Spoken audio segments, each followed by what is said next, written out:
Are we? Well, I'll take that as a yes from Hassan. Captain Joel, are you with us?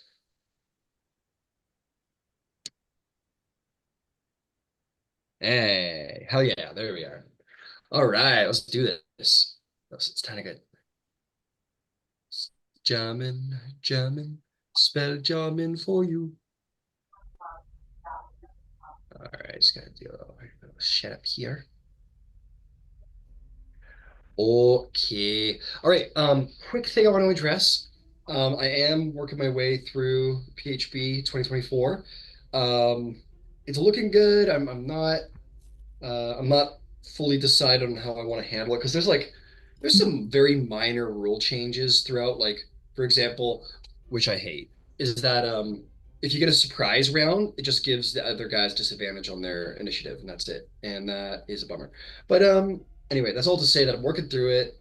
I need to figure out how I want to handle it, where my opinions are at. But I don't see myself making any hard no stances or anything like that. It's probably going to be a yes. I just need to figure out the logistics of how that yes comes about. Just to give you guys an update, let you know that progress is in the works. And that's all. Also, welcoming our wonderful new player to fill our sixth seat. Welcome, Steph. Very excited to have you. Um, Incredible. So let's fall to it. I'm gonna do a little extended recap for the sake of our good friend here, which works out because you guys have just completed your quest, so we don't need to get too into it. The crew of the Dawn's Eclipse. My, have you been through so much? You have been through the War of Vengeance, the Second Unhuman War, where the Elven Armada went to war with the Skrull, the evil, orc raiding, but highly intelligent versions of the orcs. We defeated them, but not by much. Wild space is now largely unpatrolled. It is a frontier once more. The Elven Armada are not the policing force they used to be. It is a little lawless out there on the space frontier, shall we say. But you guys are doing your best to make your way. You guys all linked up and through the grace of your previous captain, and well, one of your previous captains at this point, shall we say. And you have faced many trials. You have completed jobs. You have faced losses, your hardship. You have faced great success, and substantial wealth, your fame growing even. And here now you have completed, just managed to seemingly finish a major quest that was assigned to you by the priesthood of Selune on the Rock of Brawl, a spaceport that is built on the side of an asteroid that circles the planet of Toril, better known as the Forgotten Realms. Um, You've completed this quest through an intricate set of works. You have acquired the aid of an archdruid, gone and found alchemy reagents. You have saved Kindori from evil, basically whalers, space whalers. And now you have delivered unto them an antidote to the plague that they had been suffering from. You know not from where its origins lie, but by injecting, or not injecting, but by treating scavers, these space sharks, who like to sort of pick parasites and food off of the underbellies of the Kindori. You seem to have managed to produce a viable antidote and successfully healed the Kindori. And all leveled up for it. Isn't that great? Who doesn't love a good level? Um, and now all there is to do is but to report back to the Rock of Brawl to turn in your antidote and receive your just reward. So that is where we pick up today. I believe I ended off the last session saying, just because I wanted to give you guys the results and give you guys your levels up, we kind of glossed over post combat and the long rest. So we're gonna wheel it back a little bit. Um, so you have saved the Kindori. The Scabbers are alive and have been sort of herded back over to the Kindori for to serve their purpose. Um, is there anything that the party would like to do in the aftermath? I'll remind you, your ship has a very large hole or two in it. Your ship is hanging on by a thread. Those murder comets that you faced were indeed quite murderous, and your ship is suffering for it. You've taken 152 points of damage to your hull. Is there anything you'd like to do in the immediate aftermath? And we have, does it seem like it's safe to have like a long rest where we're at right now? Um, I think that'd be a better question for your aura. The person Ethereth would be responsible for sort of the survey of wild space. Out there, how's she holding? Kind of like come up from lower decks after dealing with. Oh no, yeah. You flew me Yeah. inside the yeah. So I'm like gathering myself up. Um, let me just get my bearings a second. So All take right, the one. yeah, I take the orrery out of its pouch, I guess, and consult the star charts. What do you want to roll? Why don't we call it a investigation or survival check, your choice. I'll do investigation. Okay, well that's a five. A five, you look around through the star chart, you find no signs of enemies here or there. You think you're safe. No enemies spotted. Space seems clear, Captain. All right, get Chaplin moving double time on repairs. We're gonna take a long one here.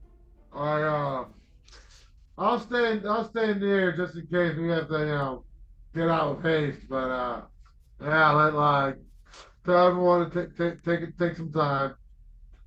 So I can use patch up work.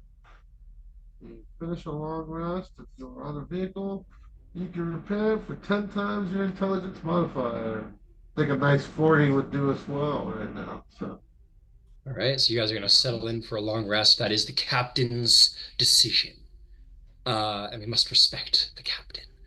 Um, okay, so you guys are all want to just sort of with this point, and the Kandori seem to be like floating around you guys again. They recognize you as help friendly, and they just kind of float around you guys. I think Celine will say, I'm happy to take the evening, Captain, and I'll make sure that we stick with the Kindori for now, so we can keep a survey of how the antidote is working. thank you, Celine. Factor. Cool. So with that, oh yeah, that's right. If we're taking a long rest, would this be a good time for me to realize I have the dead cook's smoke pouch? The what? Oh, the dead cook. Oh, you know what that is? We'll say that yeah, as you were rummaging around for your orrery, you happen upon the dead cook's smoke pouch. Yeah. Wow. Wow, what? Where'd you get that from? Is that not the cooks? Say whoever wants to be privy to this interaction certainly could, and it seems to be it's a small ship in a somewhat I public assume thing. that we were all on the deck still. Yeah, I think it's certainly Ed and Ethereth and Zalace, and certainly anybody else who would wish to be.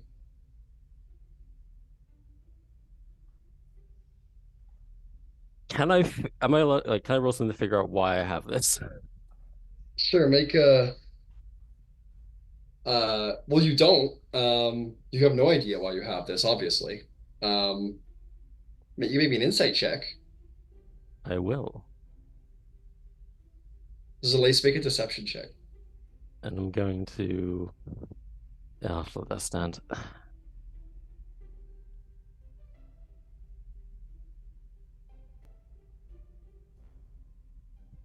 How'd you guys get? I got a nine, so that's not going to do much for me. 18. Yeah. Uh, Etherith, you have no idea how that got there, and you certainly don't detect any sort of deception from Zalace. I don't know why I have this. I This is so bad. But Esther, it's on you. The cook died because she had a curse on her because she had to smoke. You have and her smoked. I didn't talk to the cook that day. I was with. I literally point to Broadleaf. I was making the antidote for the mission. Uh, the Griffin sort of like nods and he goes, you indeed, verily, for most of the day, indeed. Sorry, for most of the day. Well, we didn't wake up together. My day consisted of speaking to the captain, speaking to you, speaking to Bisan, and then going to Broadleaf. And then the cook died.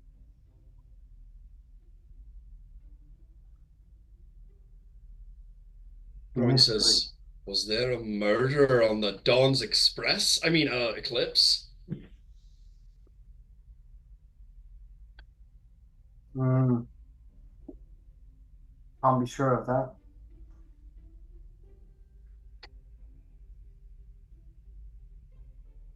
Mm. Well, suppose we better let the captain know. Just I'd say, Captain, you're of anyone who's on the deck, because you two just spoke, you're witnessing all this, Captain. Huh. You telling me that her cook died? Someone, well, by the looks of it, after had her smokes. well, captain, that's what we were told. She was cursed. She had to smoke. Part of it because she couldn't smoke. Hmm. Yes. Nothing. Bad habit, I suppose. Oh, no doubt it is, captain. But I'd been thinking about it. Smoking does kill, huh? No, not smoking. I'd been thinking about stealing them. Oh, did you know that that would kill her? No, no, no. Laura says, what do you mean smoking kills? It's just, why would it, what do you mean? What does that mean? Well, Exhibit A, look what happened to our cook. Smoked Oh, every yes, in this day. particular, very specific instance, yes, but otherwise, of course, that wouldn't. It just seems like a saying that you had there that didn't, I don't know. No, no. Still, it's the fleeting thought, really. Yeah, well, I think point blank, if anyone here is going to kill one another, hmm, why would it be the cook? I just didn't care about the food. Did you? And I'm going to check to see if Ether had like an intense vendetta against cooking or not. Make a make a insight check to think about that. Um, I guess Athorith, I want you to make a persuasion check because you're trying to defend yourself here. Yeah. I didn't have any. Frankly, I barely spoke to her. Oh my god, I'm rolling like complete garbage. Oh no, this is not the 13. time we roll complete garbage. I've not rolled above 6 so far. Oh, I rolled 13. 11 plus 1, beat me by 1. I got Okay. 12. a 12. And Etherith has been fairly sketchy in the past, but you feel like Etherith is genuine in this moment, and you do admit, other than like picking up his food, like anyone else on the crew, Etherith never really spoke to Thelma, whatever her name was. Well, I guess I've been a captain for a little bit now, so I've noticed patterns from you all. And one thing I know about Etherif is if Etherif was going to kill one of you, I'd be the first to know. He would tell me exactly why you would have to die, and how you would have to die, and what. Twice. It's very efficient with that. The Jordan goes, son, Captain, yeah, the evidence is clear. You're letting him off the hook for the murder of a fellow crewman. no, I'm just saying my piece here, trying to take my own I look perspective. aghast at Joran like, you really think I did this? You, You, You've got the smoke pouch on you. Captain, may Yeah. I just No, interject? no, no, Zelais. Give me a moment, all of you. Go one by one. The sun. This doesn't really fit anything. You know. I could see you trying to take the smokes for more of like a get the ashes out of everyone's food type of deal. More of like humanity, you know. I don't see you here. It was hard to breathe. Yeah. Now, and I go through like the NPCs, and I have like a hard stop on the druid, and then Ed goes to Zelais, gives him a look. Now, I have no reason to suspect you at all with this, Zelais, but in my time here as a captain, you have been the one crew member to try the hardest to impress me. Now, as much as I do like that, it does raise some alarms on how, well, efficient you would be at handling crew issues. Now, I'm not to say you would do this, because again, I think like after if you would tell me first before you killed, I appreciate, I hope so. But that does make me wonder who here had more reason to murder this cook. Because again, that difference, he's the most thorough out of all of them. He's not. I don't have any favorites here. I'll be honest. I I I don't even know I if whoever did this even planned to kill her. I don't think any of us knew that she would die from the lack of smoking. That's a really obscure curse. Well, some might have if they had, I don't know, some divine help or information from, I don't know, what's her name? Hag, Hag, Haggerty, that's the one. Hmm. Are you directly accusing me, Zelais? No, I'm just saying. Then why are you dropping the name of my lady?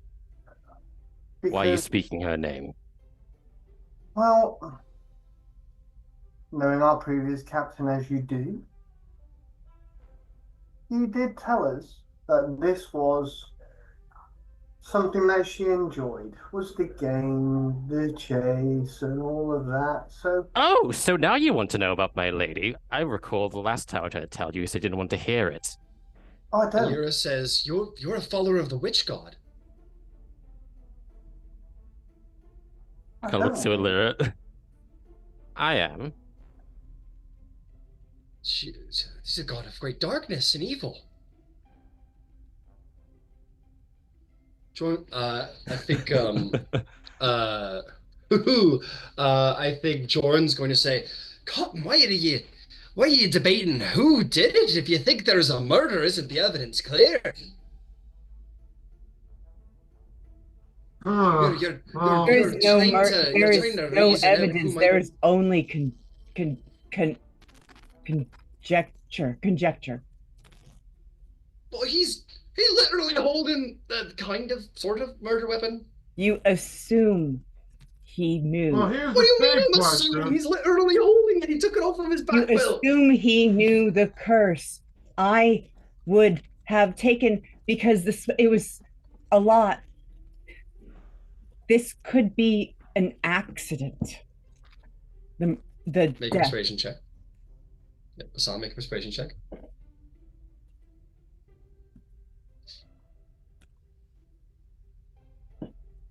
10. Oh, he'll go.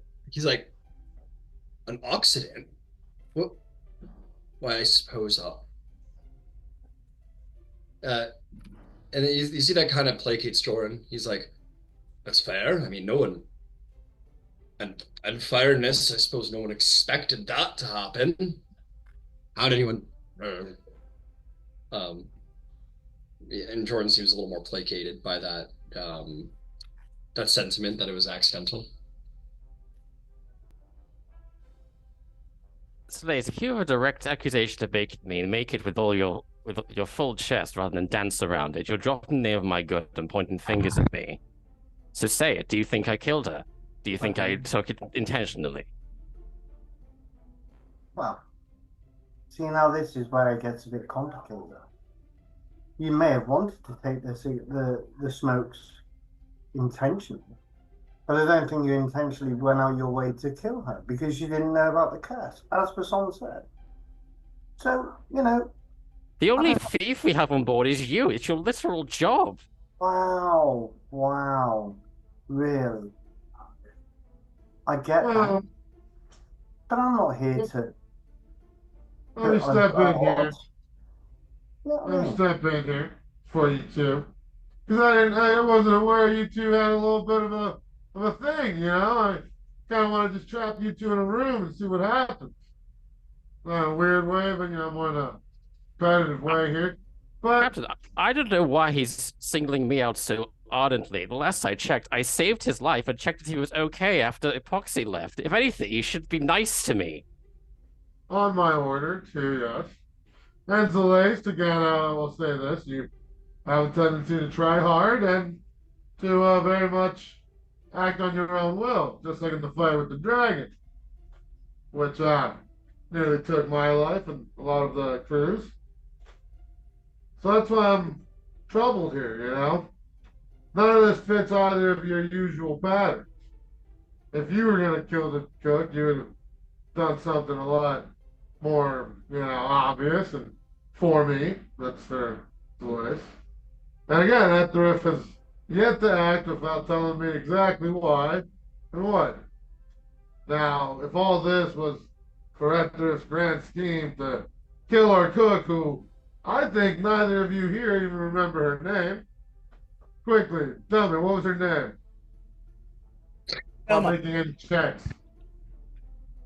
I literally No, don't the know. lace is Ethter. Cassandra. My point standing, but thank you, Basant. So, that's what I've noticed from you two. Your Ethter is disciplined to a fault, and the lace, for someone that should be quiet, you're very loud. So this isn't a loud kill, and it's not a disciplined one. But it's obviously wasn't me because I wouldn't have let anybody know about it, would I? Apart from yourself. But Oh wait, so you wouldn't let me know? Is that what you're saying? You'd murder someone here on the crew, or murder in general, without telling me that? Is that what you're telling me, Lace? And he's checking him. I don't know what I'm doing. Like, can I give him a? I'm pressing him here. I'm gonna do something as well, and it's gonna be very funny. I'm Just so gonna you all know, this will be use hilarious. I'm gonna use subtle spell detect thoughts, Huh? so no one knows I'm casting this. All right. Who are you attempting to read the thoughts of right now? Who's your Zalace. target? Sure thing. Zalace, Does what are does it? your hang on. Zalace. So basically for the next minute or until Athrith either cancels the spell or picks someone else, he will gain insight into what your conscious surface level thoughts are. So your inner monologue essentially. He's not reading your greatest intentions or deepest secrets, only like your inner dialogue. So in this moment, what would be Zalace's inner dialogue? so I think my uppermost thoughts would be, you know, I'd be trying, I'll be selling what I'm saying as best I can. So that would be the forefront of my mind. I'm not being deceptive. I'm just bending the truth a little. And then All so right. it would sound it's truthful in my head because that's what I want it to come across as. So that's the way I'd sell it. All right. So we'll say Athrith, then you detect Zalace basically working hard, uh, however it's best framed, but maybe like attempting to sound as casual or as forthright as possible to do with this. Like you get the, we'll see. The most important point is that Zalace wants like his point to be believed. It's not like a he ardently wants his case to be believed is what you get out of the top sort of thoughts. He said it too, so you I don't need to re-explain. I'm glaring daggers into his legs now. And keep in mind, Ed is threatening Zalace that if he has murdered without Captain knowing in general, that's gonna get like he's being targeted right now. Like that, because he said without telling anyone. Had he said without telling the captain, Ed wouldn't be suspect. I think Jordan is going to be looking at you, Ed, and he's going to say, "If you're, what are you saying, Captain? You're making it. You're downplaying her death. Is it that if a crew member is invaluable to you enough, they don't matter as much as the others?" I'm saying that if there's going to be any murder on the name of the eclipse, it'll be on my orders for it, is what I'm saying. Kind of folds his arms and kind of goes quiet. So, it's a hilarious question again. If you are to murder, are you going to ask me first or not? If you've asked me to go and do it, then Captain, then yes. But previously speaking, because you just said without telling anyone. Now, I find that a little worrying because do you remember our first conversation where we were going to keep a one-on-one? You tell me everything, any information. You gave me your word, but now you're telling me your word doesn't apply to anyone. Is that what you're saying? That's not what I said at all, Captain. I think you may be a little bit confused on the matter. I would tell you if that was the case. And if I thought there was something that needed to be brought to your attention, I would do so in private. You're trying very hard to be convincing. Did you? I'm like glaring at him more. You're. Are you trying to deceive the captain right now? Hang on, pause. What would Zalace? What goes through your head?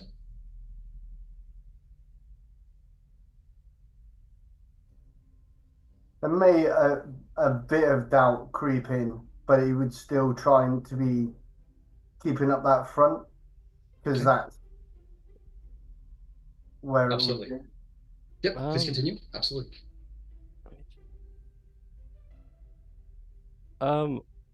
I want to probe deeper with detect thoughts. Ooh, as a reminder, he will be aware that this is happening. Yes, I'm aware. It's a wisdom All right. save. DC Wisdom D16. saves Zalace. You feel as Ethrith stares daggers, you feel, and you're pretty sure it's like Ethrith's presence, something about it matches his energy, if you will. You feel his powers sort of like worm through your brain. Okay, so that was a nat one, but I've got lucky, so I can re-roll nat ones. Yes, you can, Halfling, absolutely.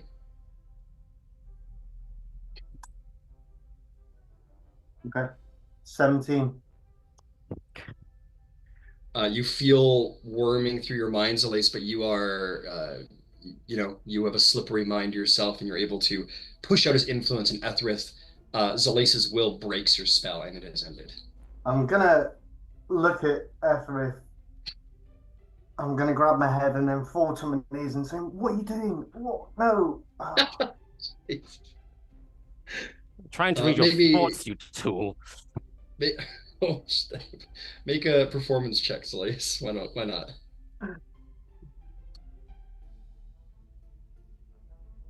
No. Oh, I've seen that once, right? So that re-roll on that, an 8. An 8.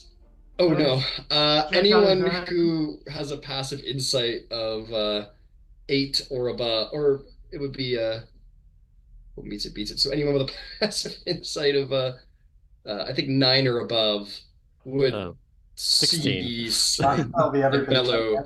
Yeah, I can anyone see it. would see the melodrama of Zalace's performance here.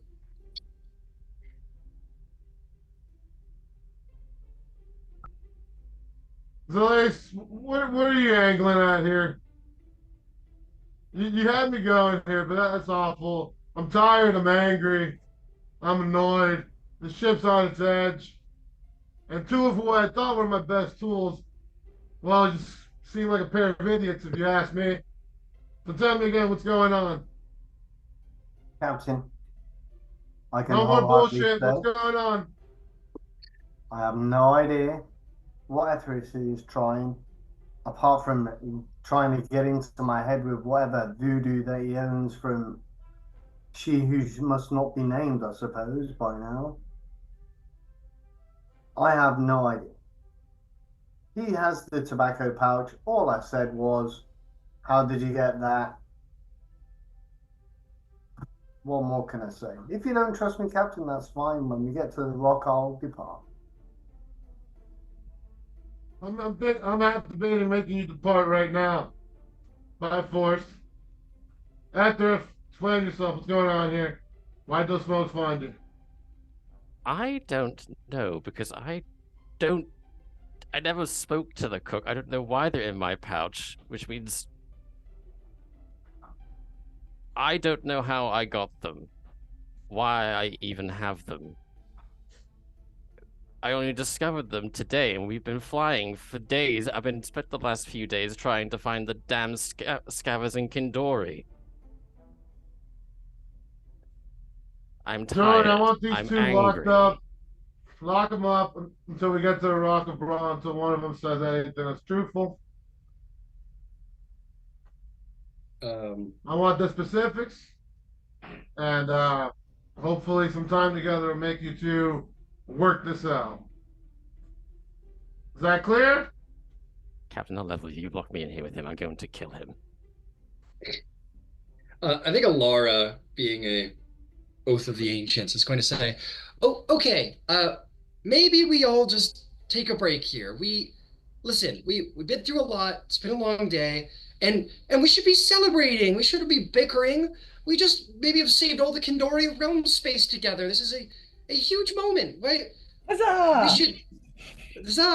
should we should focus on the good and the light and the positive. We've come together and maybe saved an entire species of celestials. We should be celebrating and not fighting amongst ourselves. Maybe we should all just take a break and maybe once everyone's cooled off, maybe make some decisions then. How does that sound? What she said. Fast, I want these two locked up. Because I'm starting to wonder here if my word doesn't really mean shit. Does it? Yeah. You Okay. need maybe down in what up? Do you even have space for a brig? Yeah, you guys don't have a break. What's mean shit worth? Jordan kind of like reluctantly says, "Oh, all right, you two, come with me then." Uh, and he'll say, what will he say? He'll say, "Captain, permission to use one of the lower deck um, uh, crew quarters as a retrofitted brig." He like waves them to like, yeah. All right, well, you two come with me then, and he'll start walking down to one of the traps that lead into the lower decks. You two go. Yeah. There was no resistance from me. All right, you guys go down, and you guys kind of stand in the hall as Jorn kind of like removes some like bags and crates and stuff like that, and into the hallway. Just kind of sort of hauls some stuff out, and just kind of leaves like a lantern and like two of obviously the two bunks, the hammocks. Um, and he's gonna say, "I think it'd be wise to request from both of you uh, your weapons." Um, and he'll kind of like open up a crate. You're like, "It'll you have my word. They'll both be waiting. They'll all be waiting for you, and the captain lets you out." I cling to my staff, refusing to relinquish it. Absolutely not. This is a holy relic. I'll throw my daggers and rapiers in and And it's Don't not like he want to even needs have to use weapons. He fights with his mind. If he tries to kill I me, what am I I going to don't defend want myself with? I don't want anything to I this is the captain's orders. I'm meant to be your quartermaster. I will speak to the captain on your behalf as it's my duty to do so. Well, these are the orders as of now, and I'm obliged to follow them. But I will speak to him on both your behalfs. Just try not to kill each other and do what you can to just get along if at all possible, or deal with each other in good heart. And he'll take Zalace's weapons and give you a nod, Zalace, and he kind of like sighs at you, Etherith, but like he's not going to force it off of you. And has you guys report in, and you guys will hear the click of the lock. And um, yeah, and you two will sort of be sealed in the one of the cargo spaces together, or not cargo, one of the crew quarters together. I should have just let the dragon eat you. No, you didn't. But thank you. And I did say thank you at the time. Anyway, Okay, well then why? why What was is it that you have against me that you would so ardently accuse me of something I haven't done? And you seem to know more than you're letting on. I did pick up some of your thoughts, and you weren't being entirely truthful with the captain, so what the hell is going on? Ether?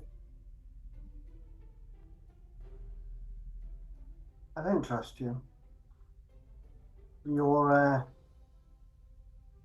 trying to lead the captain down a rabbit hole because your deity believes that's the way we should go. We've already been here. We've done this before. They got the captain killed because he thought that was right. So, you know, Are you trying to tell me you don't want to fight the Prophet? Is that what this is about? That you're trying to steer the captain away from that destiny? no. I didn't say I didn't want to fight the prophet, and I didn't say that I wanted the captain to get his revenge for what happened to his brother. I didn't put Then what path do you think I'm trying to take him down? Because that's all I want. That's my one purpose in life. That's my one thing I've been told to do, to get him to the Mm. Prophet so that he can have his revenge. Wow, that's what you say, and that's what you're telling everybody. But how do we know that? Your mistress is very sneaky, even worse than what I am.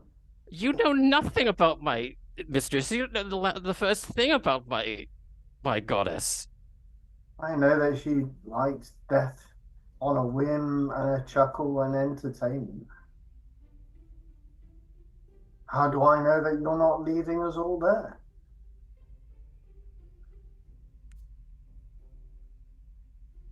But at the end of the day, it's the captain's choice, and I'll follow the captain's orders.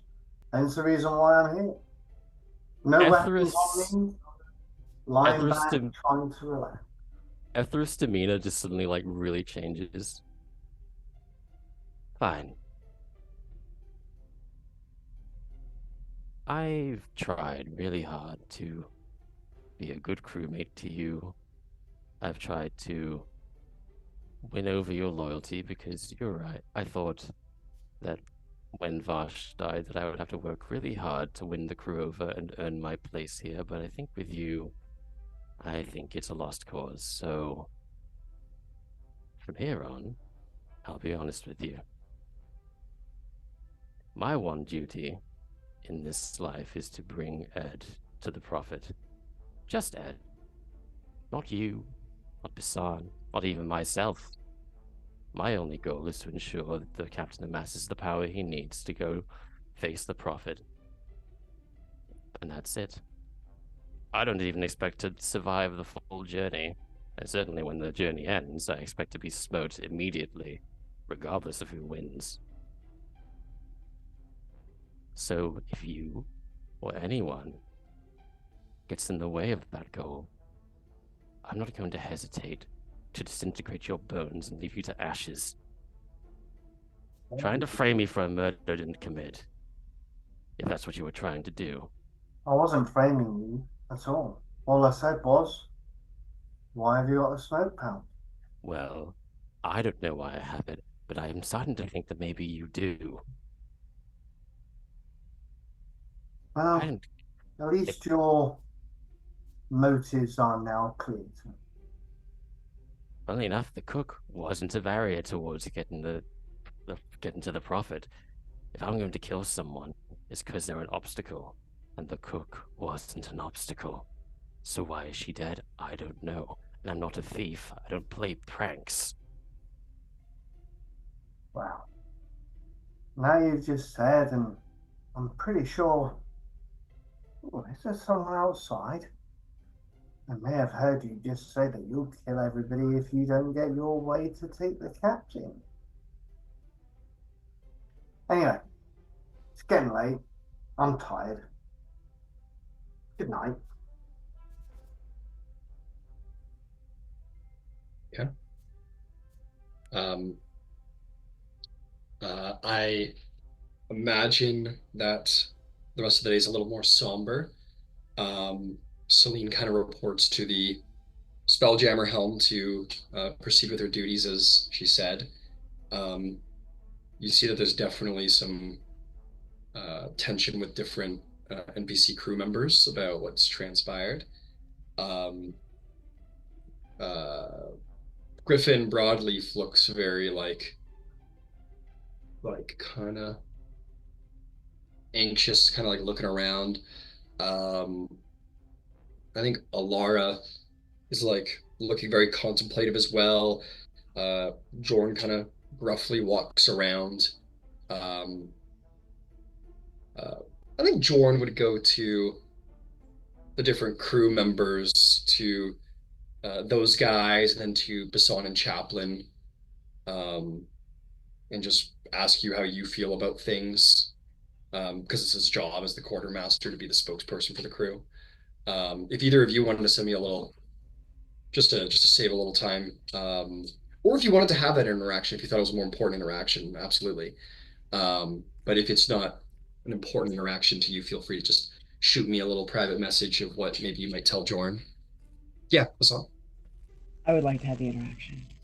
Okay, Chaplain, do we want to just have you a part of that interaction? Maybe you two talk to him at the same time. Cool. So he'll sort of, maybe Chaplain Bassan, you're kind of walking by each other, and when the captain's out of earshot, maybe like up on the aft deck or something, he'll say,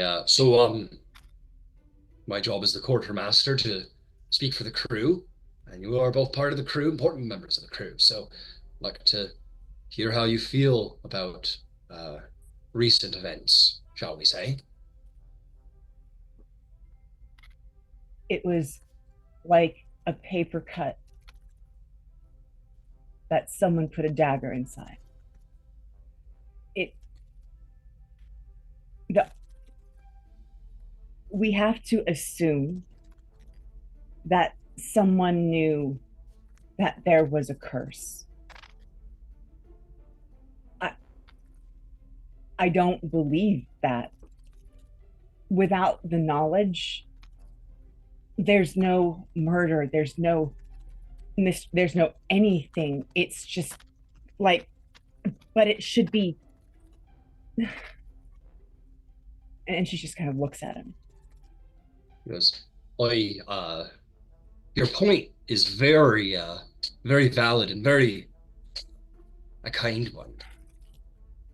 I've I'm not trying to form opinions. I just want yours. It's not my job to put words in any of your mouths, but you have to admit it doesn't look very good. The crew member's dead, and that death came about by the smoke pouch, and that smoke pouch was on Ethereth. I said, "So, what evidence do we have that it was an innocent mistake?" Causation, Calls correlation. what? Not. It's not. It's not this. The two things are not. They're not the same. One thing does not necessarily cause the other. They're just right now. They're two facts that don't actually connect. but people want to connect them. And so they make the connections because logic, but no evidence. We know he has it. He says he doesn't know why. Do we have a, a truth serum? Can the druid make a truth serum? Because if he doesn't know why, then he's being honest. We should check that first. Suppose that's fair. But may I just pose to you one final thought? Him having the smoke powder, if he took it, regardless of intent, still killed a crew member.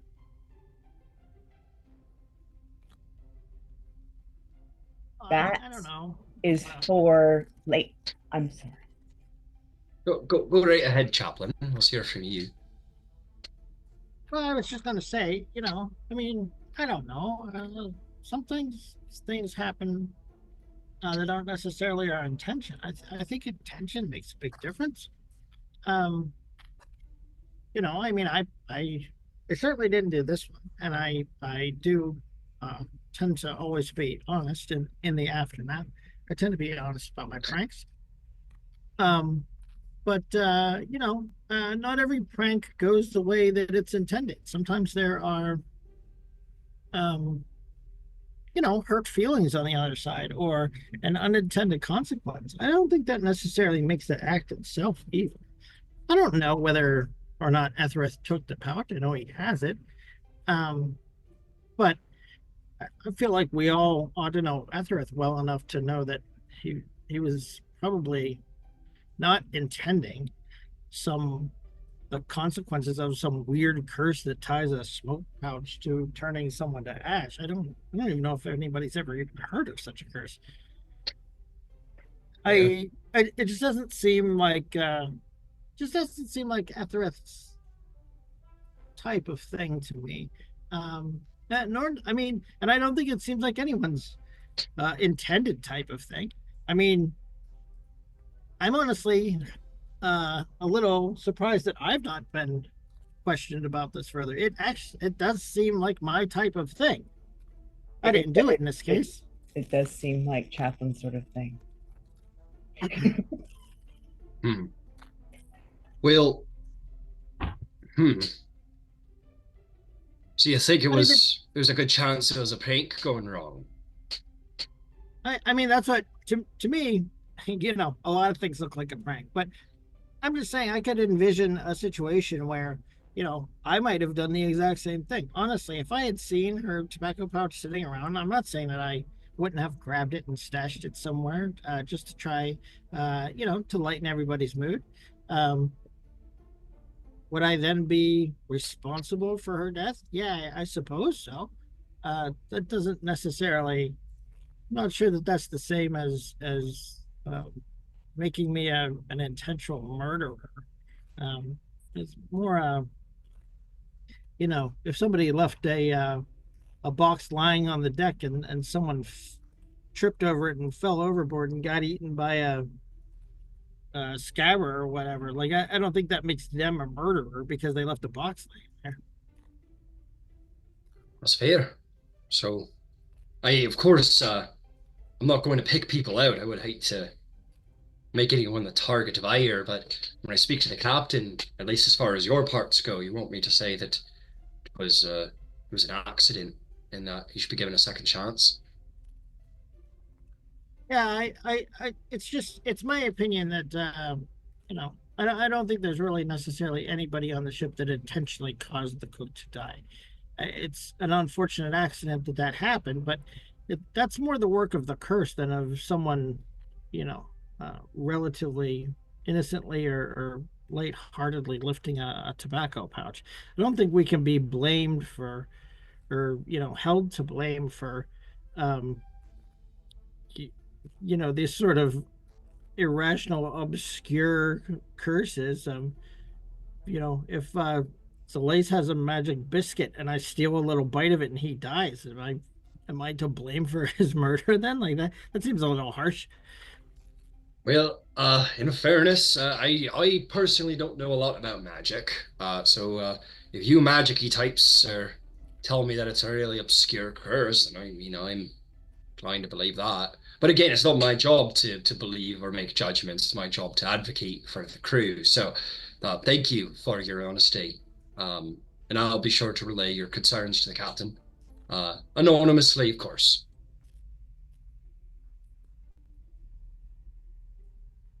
All right. And he All right. will set about his business. Um, I don't want to keep. I don't want to totally keep hanging on to this, but I think that for the sake of what would make sense, maybe we play it out a little, or I'll try and play it a little quicker. I think Jordan would, with the concern of Ethereth and Zalace's tension being at an all-time high, I think he would go to the captain pretty quickly with these sort of the census. Um, Captain, where are you out in the aftermath of this conflict? I'm in my quarters, angrily fiddling with that like gun that I'm trying to figure out, but it's like crew and Got it. captain and lies, prophet. I just want to be a nerd, don't give a shit. You'll notice that there is a really heavily damaged exopoxy unit standing outside Unit 1 who almost was destroyed with the murder comet situation, but seems to be at least at one hit point guarding the door. Um, and you hear when you go to your room and you're there for like maybe a half an hour before there's a knock on your door, and you hear Jordan. He goes, "Captain, you mind if I have a moment?" Go ahead. And he will enter into your room. He'll say, uh, he'll come in actually. He'll have like a bottle of something that you don't recognize and like two cups, and he'll kind of gesture as if to say like, "You want some?" He'll go over to the table and he's gonna pour two cups with the amber liquid. He's gonna say, "Dwarven whiskey, Captain. Keep it for special occasions." And this is a special occasion. It's like the paladin said, we've saved the Kindori. So I think that's worth a cheer, is what you say. Alright, suppose you know the one thing doesn't have to do with the other, and it's, it's a good day for this crew. All things considered. He'll chink your glass and take a sip. Enjoy it, and you take a sip. It's it's not like a It'll bad help whiskey, with but my it's long yeah, it'll help with your long rest. Exactly. It's a very strong whiskey. Dwarves they drink a lot, so they don't have a lot of taste buds to utilize. So this is like the steam whistle of beer as this is to whiskey. It's got a little more intense taste for those who don't taste so well anymore. I don't think they have Um, steam whistle in the US, do they? oh, steam whistles like maybe not if you guys don't have it. Steam whistles like it's kind of like a It's a really Pilsner. yeah, it's like a pill. It's like an excessively. It's pretty much like an excessively bitter beer, and it's for like those like old men who want to drink beer, but like they just can't. They don't have taste as much anymore, so they need something with a little extra bitterness to really taste it. It's Y'all, we like have that. shine in the South, so Well, so you probably get there's probably something comparable then you might understand. Um, Jordan says, "So, Captain, uh, you've done your responsibility today to lead the best of your ability, and I think done quite well. So now I'm gonna honor that by doing my job to the best of my ability. If that's all right with you, I'd like to talk to you about how the crew feels about your most recent decision. Let me have it, John. All right. Well, the crew's a bit on edge. They're not particularly happy with how it was handled. I'm of course keeping my opinion out of things because it's not my job. My job is to advocate for the crew. I think a lot of people think that uh, Ethereth probably didn't mean what he did and didn't understand that there was any kind of curse tied to it. That the judgment of him has been rather harsh. If he did take the tobacco pouch, many people doubt that he would have even known of the curse. It was a surprise to all of us when it happened. Um, Uh, Still surprising. I think that everyone shares that sentiment. No one had any idea that that would be the result. Um, uh, I think there are some crew members that are concerned that someone's lying about the taking of the pouch. It could be that Ethereth just feels great guilt about it, or something else is going on. But generally, people think that it's not as big a deal. It led to terrible consequences, but largely people believe that accidents happen, and that's I don't that nobody believes anybody intended anything malicious to the cook. Right. But there lies what's bothering me so much about it. And after if I do believe is surprised. And after if being surprised is very worrying. Especially if it's an action they took. After if is well, they've transformed and become their own being. They're still very much at the core of that loyal dragon, you know. And or much more loyal dragon this time. But should assume. Can I ask you a personal question, Captain? Yes.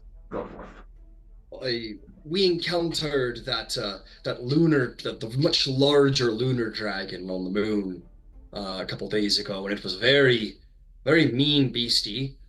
And Ethereth was the same kind of dragon, and we witnessed him. I don't understand it all myself entirely, but seemed to almost absorb the previous captain. I guess what I'm curious is, why do you trust him so much? I mean, he seems to come from less honorable stock as far as dragons go. I And his goddess is infamous. I see your worry there, but it's well, it's I believe in patterns. Yes, I believe that things that actions, words that connect tell more about the person than they'll ever tell you. And with Etherif, just like Varsh before, they both had the, the connection, not just of their goddess, but their goddess's intention with me, which by no means is it, do I feel myself special or do I even appreciate the attention? I honestly hate it. But in keeping Ether close, just as I was Vars was close with me, both of them were willing to vow their lives. That's a big stage. You don't just give someone your life if they don't, uh, and they weren't lying. Vars did give his life for me, and I believe Ethers would too. And it's why the idea of someone with such a like resolve for a decision to make a mistake like this, that's why it alarms me. I'd be less alarmed had Ethers known it would kill the girl, but it's worrying because if I'm right and Etheriff is being targeted, that means someone's setting them up.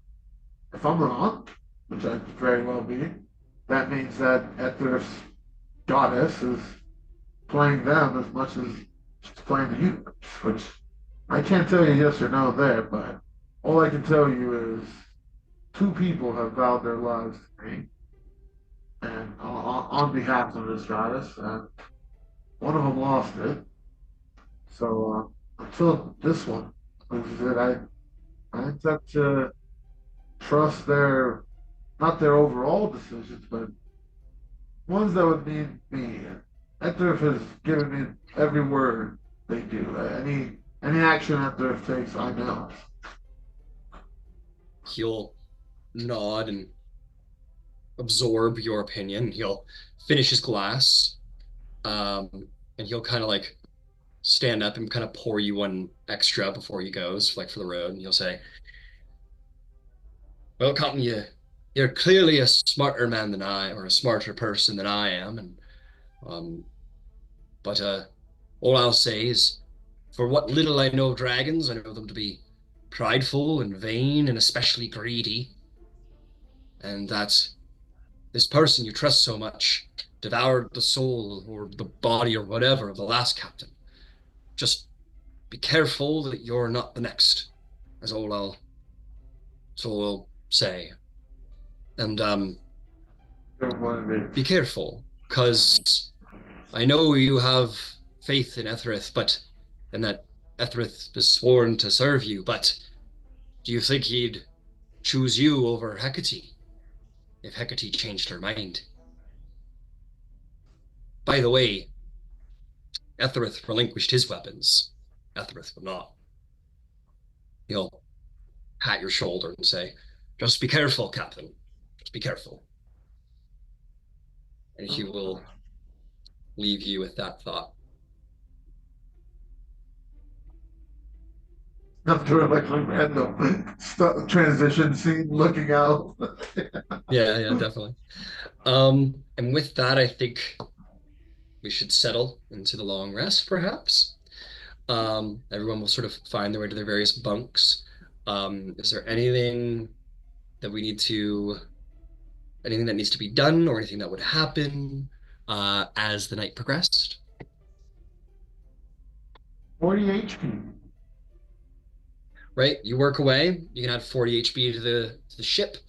Um, Chaplain, you only need to sleep for like 4 hours, right? Right. So if that's the case, maybe you do, because everyone pretty much proceeded to a long rest despite Oh everything. no, 6 hours. So It's 6 hours for Chaplain. 6 hours for Chaplain. Um, 6 hours for Chaplain. So why don't we say you get three mendings in if you wanted to do that? Right.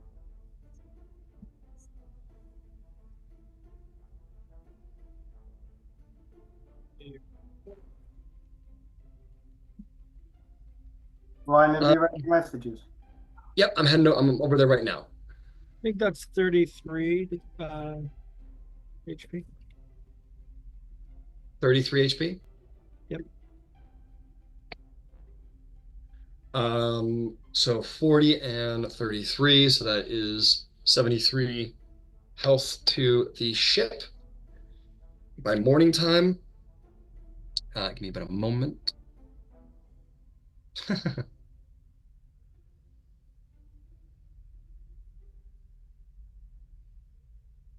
Okay, understood, Zalace. Yeah, the night seems to go by easy and still. Oh, I gotta do it. I'm sorry, I gotta do it. Zalace.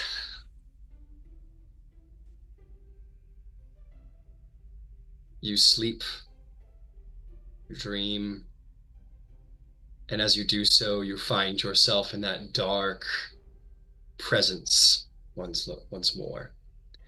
Um, you feel the red, beady eyes of the great evil horned king upon you. And he speaks. He says, why, Hunter, do you suffer such insults from such inferior beings? Why do you allow him to stain your repute?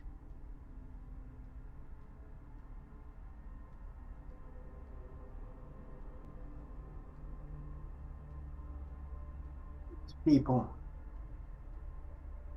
even Earth, I suppose, have become a sort of family to me. And I will not do anything on your behalf to put these people in danger. I do not require you to do anything to these people on my behalf. I simply wonder, what is the purpose of family if they do not recognize your dominance.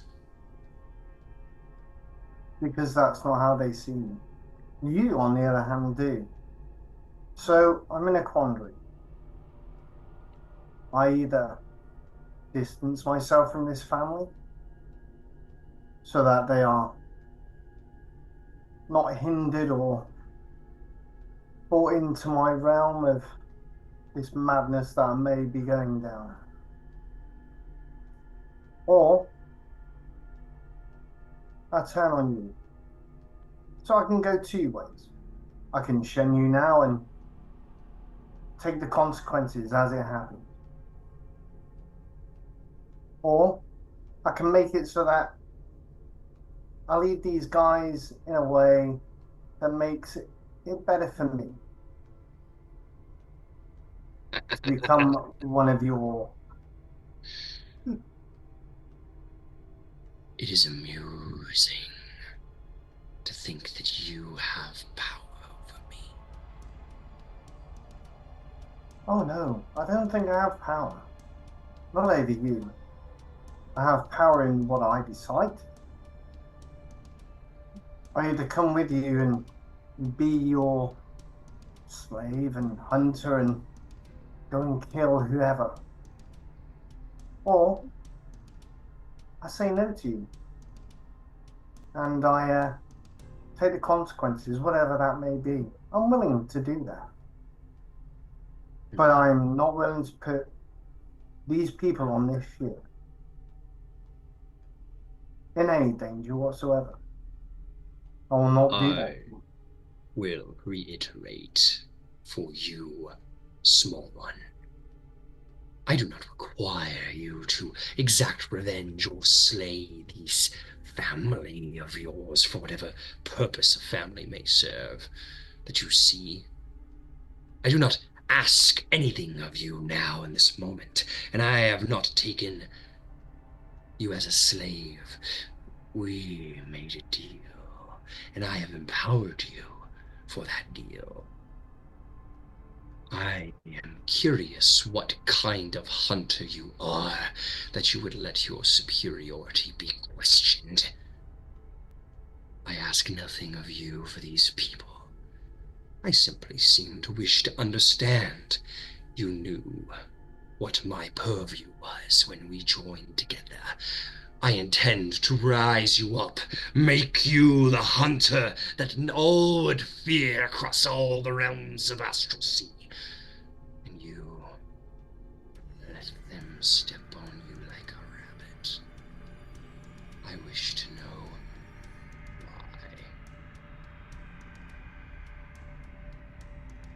why. I've come to realize that I don't need that. I don't need to be the greatest hunter ever was or whoever. I don't need you.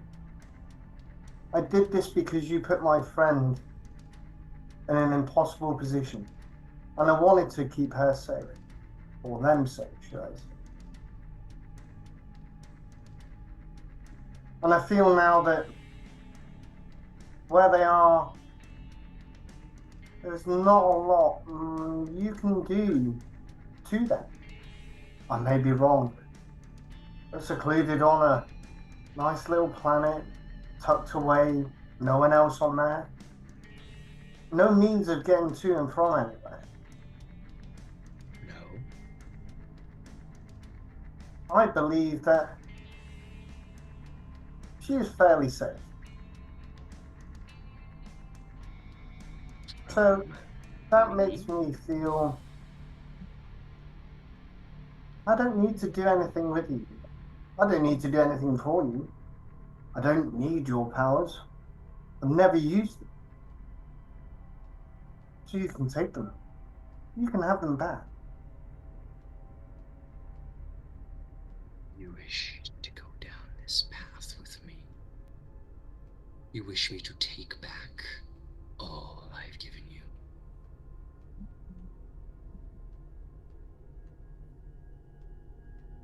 I don't believe that I wish to kill on a whim for your sake or under your name. I'm quite happy for you to do whatever you need to do. Take back whatever Yes. you want. You look so happy locked away in the quarters in the bottom of some shitty ship. But fear not, Solis. I will let you see. You think your friend is beyond my reach. This friend of yours, who I have so graciously brought back from the dead despite their failures in combat, I will prove to you, Slace, just how easy it will be for me to take back what was given to help you become greater. You are prey now to me. Be cautious, little rabbit. The wolves are coming. Oh, and as for your friends aboard that ship, well, one hare never fed a whole wolf, let alone the pack. We'll be seeing you soon. And the vision fades, and it seems you have incurred the wrath of the great hunter. And indeed, all those powers that you have gained from him are gone.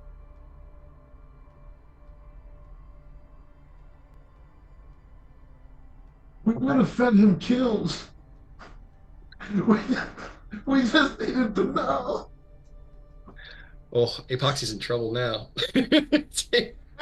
Oh man, that's good. The lace is on uh, fire. you all get a long rest. You all get a long rest. There we go. Look at you guys. Everything's great. And you leveled up. You already did, but still. And you all wake up the next morning. What is the plan as you all wake up the next morning? That's I will. rock and brawl, right? That's what Rock and we're brawl? Yeah. yeah, let's go. Hand in the reward. We saved the whale. Save the whales. We love the saving of the whales. Okay, let's see here. Um, let's see here. Um, Well, we were a little below half, right, Chaplain? Like a little below half health when we ended last session. And then you and me together gave it 73. Yeah. So I think that gives us that like we're still a little banged up for sure. But if we do one of these like days of travel, we'll do another long rest patch up. well, you guys are only actually 2 days out from Toril because I believe, Captain, you set a course from, oh, sorry, from Garden. So that would be, you're 5 days out because you set Sure. a course from Garden to Toril to seek the Kindori. So Yeah. you guys are already more than halfway there. So you guys just have 5 days to till you get back to the Rock of Brawl, which is great. But indeed, as you wake up this morning, um, you see that Illyra and Griffin are very excited to note that the antidote was entirely successful. You guys would see that black sort of active ichor flowing from their many eyes is sort of ceased, and whatever remaining residue is kind of almost like solidified on their faces, and that's just like a matter of cleaning at that point. And they do seem a ton more healthier. It seems that the antidote was very quickly and very actively successful. And you guys got 5 days to go to get back to Realm Space. Um, let's see here. 5 days travel. And you guys are definitely going to get back. Ooh, are you? Are you gonna get back in time? Yeah, you're just gonna get back in time before your food runs out. You're gonna be like, what are you gonna be? You're gonna be like, you're gonna have like 2 days left of food stores before you get back, which is good. I think a bunch of us Um, have like fish, like some fish in our oh personal yeah, bags and anyway. that's We all right. know this thing. Yeah. You guys did hella fishing. That's exactly right. So that could compensate if you ever ran out. But there you are. Um, Okie dokie then. And I will also put out there, Chaplain doesn't eat. So that means 1, 2, 3, 4, plus 5, 6, 7. if anyone ever wanted to contribute 7 rations, that would make another day's worth of crew food stores. Just so you know, it's because you have 7 people who eat food daily Yeah, on the ship. I could do that. We had fish from when we were fishing before. Yeah. Yeah. I have 9 fish that I would All right. You want to I contribute would 7? donate. Yes. I Okay. actually So the have sun contributes 7. I actually have 13 rations, so I'll just give them all up for now. Wish I could. Well, just contribute 7 just to make my life a little easier, if you don't mind. You contribute 7 rations, and that's another day worth of food. Um, Anybody else? I mean, I can't. I'm in prison. I'll give 7. I Okay. I give yeah 7 rations. 7 for Med. Okay, cool. This is just mechanical at this point at the Rith. Like, yeah, I can go. I can get 7 easily. okay, cool. All right, Yeah. sweet. So you guys have quite a few more stores. Zalace, were you going to do? Yeah, I had some fish as well, so yeah. Cool. So you guys are, yeah, you guys, that definitely helps. You guys get quite a few more days worth of food stores. Fantastic. So as you all rise and Griffin is happy and successful, um, what happens next? What's the plan? What's the play? You're gonna just start heading back. Captain, is there any interest in releasing your 2 crew members, or even seeing if Oh yeah, they've I'll survived check the on night them the together? next day. Yeah, the next day, like All after the right, first day. sure. So, yeah. Oh, okay. So at the end of the first day of travel, sure. Um, because you have 5 days to get back, I'm just gonna make life easy and roll 15 d20s for active encounters. Um, but yeah, let's just take a look here first before I proceed. Okay. Yeah, day 1 goes fine. Yeah, Ethrith, you go down to the brig and you are given the key and you open it up. And you guys are maybe there's a sort of silent treatment going on around there. And The scene will look more like Etherith, like with his staff, like vice grip on it, ready for anything. just sitting in the corner with your staff, like being ready for anything. So, Lace, maybe you're a little more casual because you can see he's on edge and you're like, I'm just in my hammock swinging away. And eventually the door sort of unlocks to your both surprise, and Ed George steps through, the captain. All right. You're both alive, no scratches, no eyes taken out. Hector, calm down. You're making me tense here, and I also drank a whole bottle. It was good, you know. But anyways, what are we? Have we found our heads? Are we back to being crew members I can trust and need and depend on, and or are we still losing our minds? Oh, Captain, you have my undying loyalty and servitude, but this halfling can die in a ditch for all I care. Uh, well, so I'll long just, as you're not the one to push them. Uh, Well, if he's hanging dangling from a cliff, I'm not going to lend him a hand. I've learned my lesson. Next time a dragon tries to eat him, the dragon can have him. Ed'll linger his look on at there for a while there. Zalace? so I'll climb out my bunk. I'll just reach round and take a little vial out. Captain, this is a tree serum that I got from some of the mushrooms, and my friend upstairs made it. I'm going to drink it. I'm going to tell you the absolute truth. If you don't believe me, you can ask. I can't remember his name. Guy with all the pets. Griffin. Griffin. You can ask. No, him. no, So I'm going to don't drink drink it. that. No, because we could use this, Zalace. Here, come on. Let's take a moment here.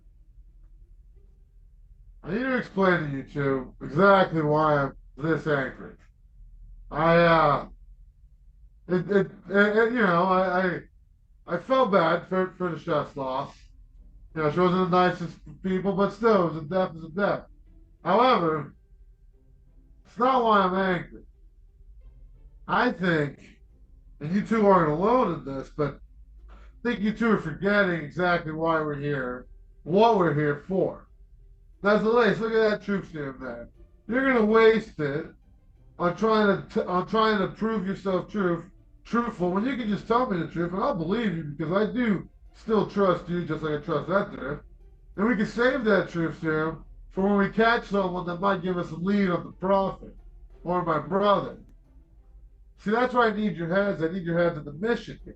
After, I know you feel hurt right now for perhaps good reason. Targeted. We still don't know why. We still don't know the answer behind the smokes. But honestly, I don't really care about those smokes right now. Nor do I even care in this moment about the chef's death. What I care about the most is making sure everyone in this crew is on the mission.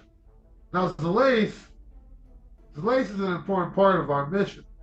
If you let him die, you're letting our mission die, Etheric. Now, Zalace, if you wasted that truth serum, like I told you again, I need you focused. I need you here, Zalace. Now, you play a very important role for me. Information. We're going to the Rock of Brawl now, where everyone knows that we saved these whales, and you know what that means for these whales? They're going to be in the best condition they've ever had. They're probably going to have a breeding boom.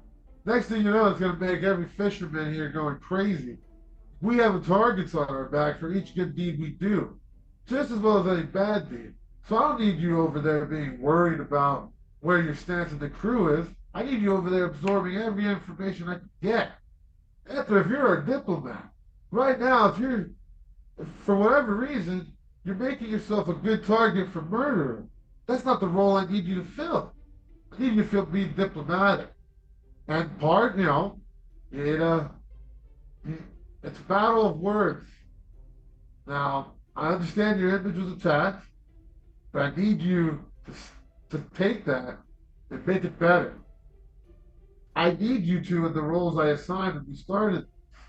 We're getting back on track. Respectfully, Captain, in the case of Zalace, there's no diplomacy to be made. He doesn't trust my words, doesn't trust my actions. I have no means of convincing him that he's not to hate me. Even saving his life didn't seem to matter. So it's a lost cause. I'm not going to try. And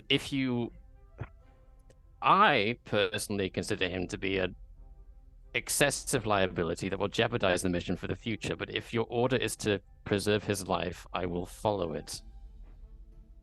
Reluctantly. Oh, well, you had me at follow it. And I will continue to advise cutting him loose until he proves himself to be something worth keeping around. By his life. You lay it all out there, I don't know what you were about to say with that truth serum in you. You can, but you can trust us. If there's, if you made an honest mistake, it's okay. We can help fix things. Just as if Etherif gave you cause for concern, you're right to call him for it and right to fairly hear his explanation, just as In fact, So I lay it all out here is what I'm saying. Because once you two leave this room, which this isn't, you two could have probably easily gotten out of here. By the way, that's besides the point. That shows me that you two trust and are listening to me. So I need you two to step out of this room, locked in on what our mission. And if you can't look at each other as friends or crewmates, look at each other as fellow mission objectives that you need for success. well, funny you should say that, but his exact words were that he thinks I'm guiding us down the wrong path. So we don't seem to be aligned on the mission at all. And Zalace, if you were planning to use that serum to repeat what I said earlier, go ahead. You can say the exact words that I use because I hold no shame in the stance I hold. and I don't think No the one's captain is. drinking the truth soup. No, you don't need to drink it. You can just say it. Tell him exactly what I said to you last night. Okay, Captain. I took the tobacco. Didn't know it was going to kill the girl, but I took it. Put it on Efrith because the only thing that Efrith wants is to get you to the mind flare. Just the mind flare. And just you. So if we all died, suspiciously or not, from whatever ways that it would be, we would all die as long as you get there. Now, whether you have that is from what Efforth's already told you, that's fine. And if you believe that that's the right way and cause, I trust you. But I don't believe that you, as our captain, would let this whole crew die just because some deity gave you somebody like Eferith to get you there on your own. You need a team, you need us. So Yeah. the whole thing about this was to just bring to light what some people were hiding. He would rather see the whole place burn down with all of us in it, apart from you. And himself, I'll give him that. But I don't believe that if everybody knew, would they still be on board? If only I mean, he knew what he knows, just to get you there. Nobody else, not even himself. As long as you're there at the mind flare, nobody else, and everybody's dead. That's all that matters to his God. That's all I need you to know. So do whatever you must, Captain. But I'll follow you. I trust you. So, looking at it, though, imagine the intent, or at least I'm assuming, but I'll ask you if this is true intent out there, is that you meant me being there, meaning the mission coming to success, which is the death of the prophet. Now, in order for me to get there, I do need this crew. I'll need more than this crew. I'll need to get the help this crew can acquire, the allies this crew can acquire, the power, all of it. I'll need all of that to get there. I And I agree. believe you understand that, right, Andrew? What Solis is failing to understand is that while I do view the rest of the crew and myself entirely expendable, I don't consider you valueless. Yes, the mission's far easier if you're all alive. So I'd rather keep you alive. In fact, Solis, At this point, there is. Sorry, Oh, not to sorry. interrupt. There is at this point there is a hasty knock on the door, and the door sort of opens, and Jordan sticks his head through, and he goes, sorry, Captain. I hate to interrupt. We got a jammer leech problem outside, and with the ship a little damaged, I figured you want to handle it yourself." All right, good call, Jordan. I Here, you two, come with me. Let's kill some leeches. Finish this conversation. Yes, Captain. Not more than 2 feet away from me. Let's go. Uh, and I'm not going to make us go through the whole process of removing jammer leeches because they're a little pain in the ass and they're certainly not too dangerous for you guys. But I imagine a lot of you, some of the NPCs are like floating around outside or like holding onto parts of the ship and like trying to like sort of attack the jammer leeches. But you guys see these like almost like scorpion tails that have lashed themselves on the side of the ship and are just kind of pulling and biting away at the ship and kind of continuing to damage it. Um, and you guys have dealt with jammer leeches before. Um, Ilara's like on the helm going, because that's how it works. She's just like taking psychic damage after psychic damage. But you guys managed to like slice them off and get them out of there, and like sorry, it was Celine on the helm. And Lyra, Lyra after stuff will be like, "Come on, let's get you down to get some rest." And Celine's like, "Okay, okay," which means that you're gonna have to take over for spell jamming, Ed, because the previous spell jammer took a lot of psychic damage. Um, but after like not too long, but that whole situation gets settled down, and the journey can proceed. Um, uh, and you can all kind of go about your business. Um, and yeah, so let us continue. Um, Normally I'd let you deal with it, but I'm trying to get our new player involved in the game. So I'm proceeding with yeah. Okay, Yeah. cool. Um, Well, it's all good. It's all good. when they were cleaning leeches, Ed was like, "Fellas, you see, I need you to work together. We need to come to mission objectives, and specific words matter." And, he had like And 10 minutes. Laura's getting like stabbed by leeches. She's like, Captain, please. It's like, you guys are trying to have like a therapy session, and there's like the ship's actively being torn apart. Chaos. And you're like, so it's good if we share our feelings and come together. And it's yeah. I think it's a so good idea when we don't try to pin the blame on our allies by planting stolen objects on people. I just think that's a bad way to operate with comrades. Jordan's got like a leech around his throat, like actively choking him out. He's like, please, please. Just cast like a sacred flame on it, just like Yeah. And yeah, and then maybe those NPC like Basan and Chaplin be involved. Maybe those NPCs kind of walk away and they're kind of like maybe you get some looks from like the various NPCs directed at like maybe Ethrith and Zalace, like how the drama is kind of getting in the way of the functionality of the crew a little bit, and they're like sort of mumbling in themselves as they walk off. But we will proceed with our journey. Um, you have 5 days to the Rock of Brawl. You deal with the jammer leeches, and there's no other real issues as you travel back home. The hit points will all be restored throughout the second day, due to the jammer leeches and what's left of the murder comet damage. You guys will be able to take care of that. And the only other thing that pulls you out of cruise speed is one ship just sort of floats by, but as far as you're able to tell, they are just simple mercenaries. Um, I did post in the chat 60 gold will be required for crew costs for 2 weeks that have passed. However you want to handle that.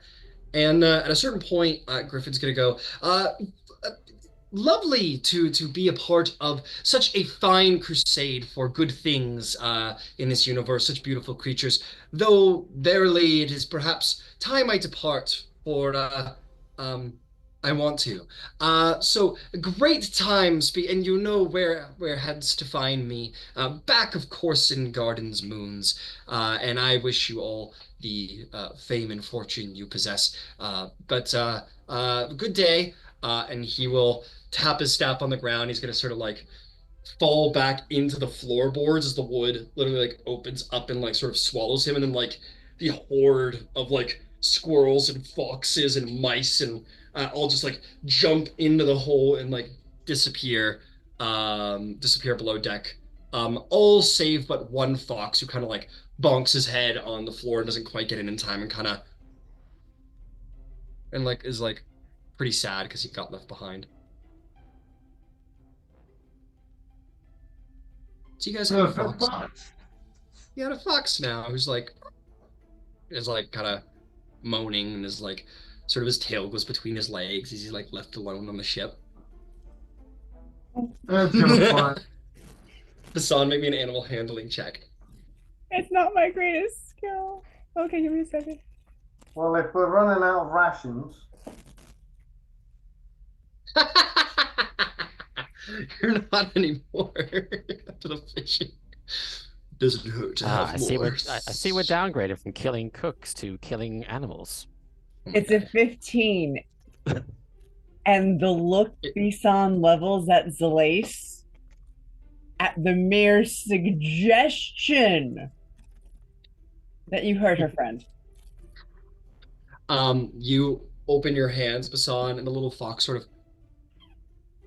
and sort of like howls and whines and kind of makes his way up to you and goes to snip your hand and then kind of like nips at it. And you're like, and then kind of like go to do it again. And then you remember Griffin told you, he's like, maybe you had a moment where you're playing with him and he's like, oh no, with hounds, you let them sniff your hand, but foxes will bite. But per instinct alone. So you know to just like go directly for the head pats and you scratch his head and he kind of sort of howls happily, and you kind of pick him up in your hand. His foxtail kind of wags around happily. And the fox seems to be feeling maybe clings to you a little today and feels a little bit more comfy. Everyone loves a good fox. But with that, you return to the Rock of Brawl. You return to the Rock of Brawl. You guys come out at cruise speed. You see the planet of Turil in the background, the asteroid system that follows Selune the moon, and upon one of the larger asteroids, the great spaceport of the Rock of Brawl, where you may all come in to land. And officially end your voyage. You have made it back to safety. You are once more at your port of call, where you may go to complete your quest and maybe have a little shore leave. Yeah. Yeah, we do need a shore leave. We yes. We do need some shore leave. That's right. Jordan It's says, time to get paid. "All right, what?" He goes, "All right, Captain. Well, I'm going to I'm going to sell everything in the cargo hold. We have the spinal fluid, which is 2,500 gold pieces a barrel. We have that spare Spelljammer helm. We've got all that extra ballista ammo, which I imagine we'll be keeping. The grappling hooks, which again, I imagine we'll be keeping.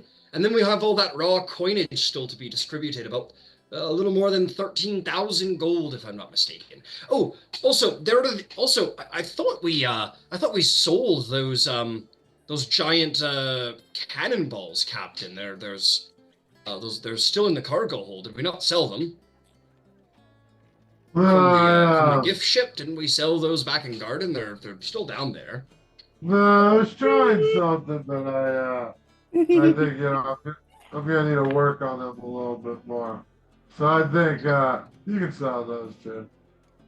All right, fair enough, Captain. I'll find a buyer.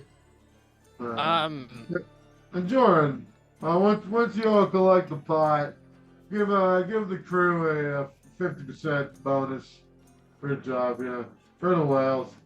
Let them enjoy a shore leave. I want a happy, motivated crew before we go on our next one. And Great. Joran, please keep one of the barrels of Kindori fluid. I have intentions for it. Very well, very well. Aye, we will. I'll ensure one is kept in good safety. Oh, Jordan, one other request. We don't need to do this, but put the good word out for a brewer. Get a couple barrels of that stuff from the other night. The stuff. The good word out for a couple barrels of stuff? What does that mean? Oh no, the beverages from the other night. Oh, the booze. Aye, sure. I could secure a couple of crates of booze. Certainly, that will not be an issue, Captain. All right. And he'll head out, and just to save some time, you have some coin to distribute, which he will sell. We're going to deal with the cannonballs in a second, because I know that is related to a certain individual's particular exploit. But in the meantime, depending on the market, would be reasonable. A buyer or a seller might. A desperate buyer in a seller's market. Plus the whoops. It would be plus the 7500. You guys have captain in your stores before we deal with the cannonballs, because I know that's someone's particular exploit that will need to be dealt with. That will be 23,682 gold pieces. is what you've made on this voyage. Oh. Unless I believe that 13,682 was like a that was uh that was like crew money, right? That was like a party pot, basically, right? Party fund. I Yeah. might be wrong. Yeah, okay. So if that's the case, the if the 13,682 is party fund, then you guys have made 10,000 gold on the Kindori fluid and Spelljammer helm. There's also in my notes we have when we were with the epoxy units, I had Bisan scrape out 3,000 gold from the furnace. I don't know if we ever distributed that. I think we held onto it until here. Okay. Do you want me to just toss that in the party fund to be dealt with as Yeah, needed? I think that was Okay. the exact plan for it. We're just like, we're going to deal with that when we deal with gold later. Got it. And what of the 10,000? Are we tossing that in the fund as well? Or are we distributing that? I thought the whole idea was to get as much as we can and then try and get the bigger ship. Yeah, I think so. Understood. Well, the captain did suggest a bonus. So I think that's going to be, I think Joran would sort of facilitate that. There's one, two, three, four, five, and then six, seven. Himself, eight. Um, he will hold 800 back. So that'll be 9,200 to add to the. Why am I making my life so hard? It's fine. So all of you will receive. Well, I guess it'll be 91. So Jorn will facilitate that everybody will gain a personal 100 gold pieces to their inventory as a bonus for mission complete. He'll put the word. There's a couple of things that do happen in immediately, actually, as you guys are all setting up to go. Jorn's working away to be a good thing, but Alara and Celine will kind of go on the deck, and Alara will say, "Excuse me, everybody. I want to make a quick announcement. Um, me and Celine will be departing the crew now because we're getting married." Congratulations! And they're all like, Congrats. We should have a party. We should have a party. Chaplain, we should have a party. Who's doing the wedding? Party. And with that grand celebration is like a woo, yeah, and everyone's very happy. Jordan will kind of give you a look, Ed, that kind of says like maybe time to look for some new crew. But returns to the celebrating. This is a happy moment. And I'll tell you what, I'm going to say first and foremost, thank you very much for your patience. Steph, we had a little drama to deal with. But we'll be getting to you The more the incredibly merrier. soon. More the Exactly. merrier. Yeah. We're gonna get to you very, very soon. But why don't we take our halftime break now? Um, and when we come back, we will deal with acquiring new crew members, maybe a new ship, completing the rewards for the quest. We will figure these things out when we return from our break. So we'll be back in like 10-ish minutes. I How's have a that couple sound? of questions for you as well, Ryan. I'll send you Of on course. Facebook. Yeah, fantastic. I'll be sure to answer them. All right, we'll be back. We'll be back very soon.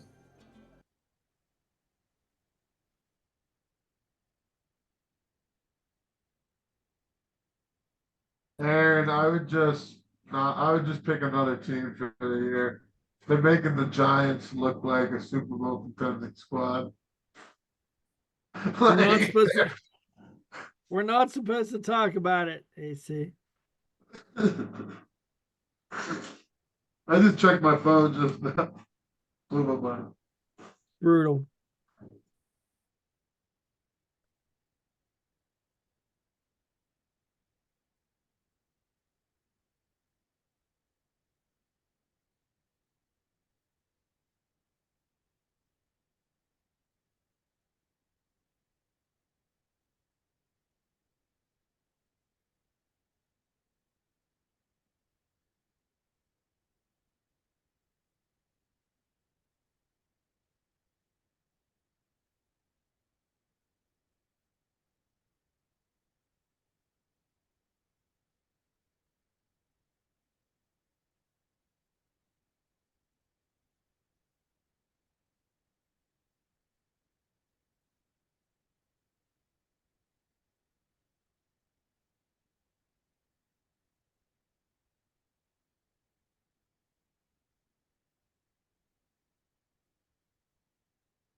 Carmen, check your Facebook.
I love your chicken mug. I love chickens. I can't hear you.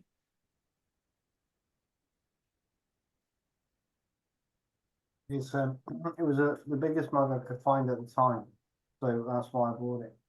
So Amazing.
Oh, Are you with us, Basan? Just so I know. We'll give her a minute. Oh, yes. All right. Sweet. Fantastic. All righty then. Well, let's get right back to it.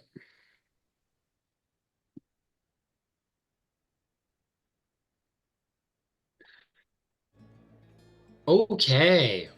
Rock of Brawl. Sweet. So you guys have some money in the bank, so to speak. Um, man. We got a couple things to do. So, I think first and most importantly, let me ask. Like there is a like celebration on the dock of just people being like, oh yeah, like whatever, with Celine and Alira. Um, what? Where's anyone going? Where's anyone going in the? You just stepped off. Shortleaf has begun. Where's anyone going? I think before we left the ship, I'd speak to Ed regarding epoxy and the bathroom thing, so that he's aware of. So I'm gonna say, just for again whatever reason, I'm just really want to get our new player into the mix. Yeah. I'll say that, and no worries. I'll just say like you mean to tell him, and he's really busy with like Alira and Celine, and then like you kind of. And then like everyone kind of just goes and distributes to the four winds, and you kind of just like lose your opportunity in there. But there will definitely be an opportunity coming up. Yeah, that would be the only thing. Okay. So as you're on the Rock of Brawl, where's anyone going?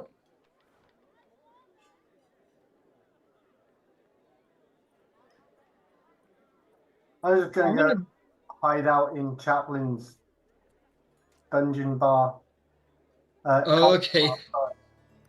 Yeah, getting repaired. I believe you had done like your basic repairs and cleaning, Chaplain. So basically, at this point, it is largely an empty building that is in quite good repair. Yeah, and it just requires furniture and whatnot to get running. And yeah, you can just kind of hang out in that sort of like dingy place. There is very important to note, Zelace, you have just stepped off into the Rock of Brawl. You do have those giant gift cannonballs to facilitate the selling of, as a reminder. Ed's gonna get drunk. Ed goes get, yep, Ed heads over to a bar to get drunk. Are you heading somewhere oh, where are you? There we are. Are you going high city, middle city, low city? What kind of bar are you going to? He's gonna go to one that has a lot of people in it. It's kind of doing that like half recruitment, half. Oh, my dad died. This might be like a war. People could die. Kind of lost night thoughts place he goes to. So Okay. it'd be like sort of like that. rowdy in the fine. middle kind of place. Yeah. There's this one tavern you've never really been in. That is kind of it's like it's supposed to be the biggest, busiest, coolest tavern on the Rock of Brawl. It's called the Edge. Chaplin's probably talked about it a couple of times. It's supposed to be like the biggest, most bustinest place around.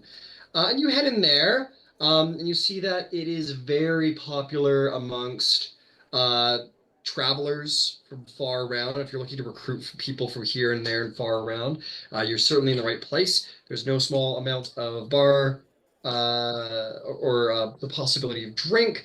You see that the bartender and proprietor is this Thri-kreen individual. Very much looks like um, an ant, looks like a humanoid ant-like creature with two sets of arms and a set of legs. It has that face. And as you come over there, you hear in your head, as they are often to you telepathically communicate, so means of communication. You hear, "What can I get you, my weary-looking friend?" The ski shots. Chaplin always talks about me. You don't The know famous ski Chaplin. shot, just for you, or would you like to buy shots for those people to your left and right? Let's just start with me. You know, I'm honestly, I'm not really here to drink. I'm here on recruitment, but you gotta wet the whistle stuff. You wish to So, take a ski shot by yourself? yeah, why did you ask me that again? Is it not like a one-person Well, job? no, it's not really for one person. The point is that you line up shots along the ski, and then those of you to your left and right, maybe more, you all do it at the same time. It's a group activity, is what the fun of the ski shot is. It's very new. It's don't feel strange for Oh, having not understand the convention. It only has popped up the last month or so. It's brand new. uh, fuck it, yeah. Well, he looks to both sides. Yeah, let's do it. So Dawn Eclipse, we saved whales. If any of you guys care. Yeah, Save whales. yeah, Cool. Katori.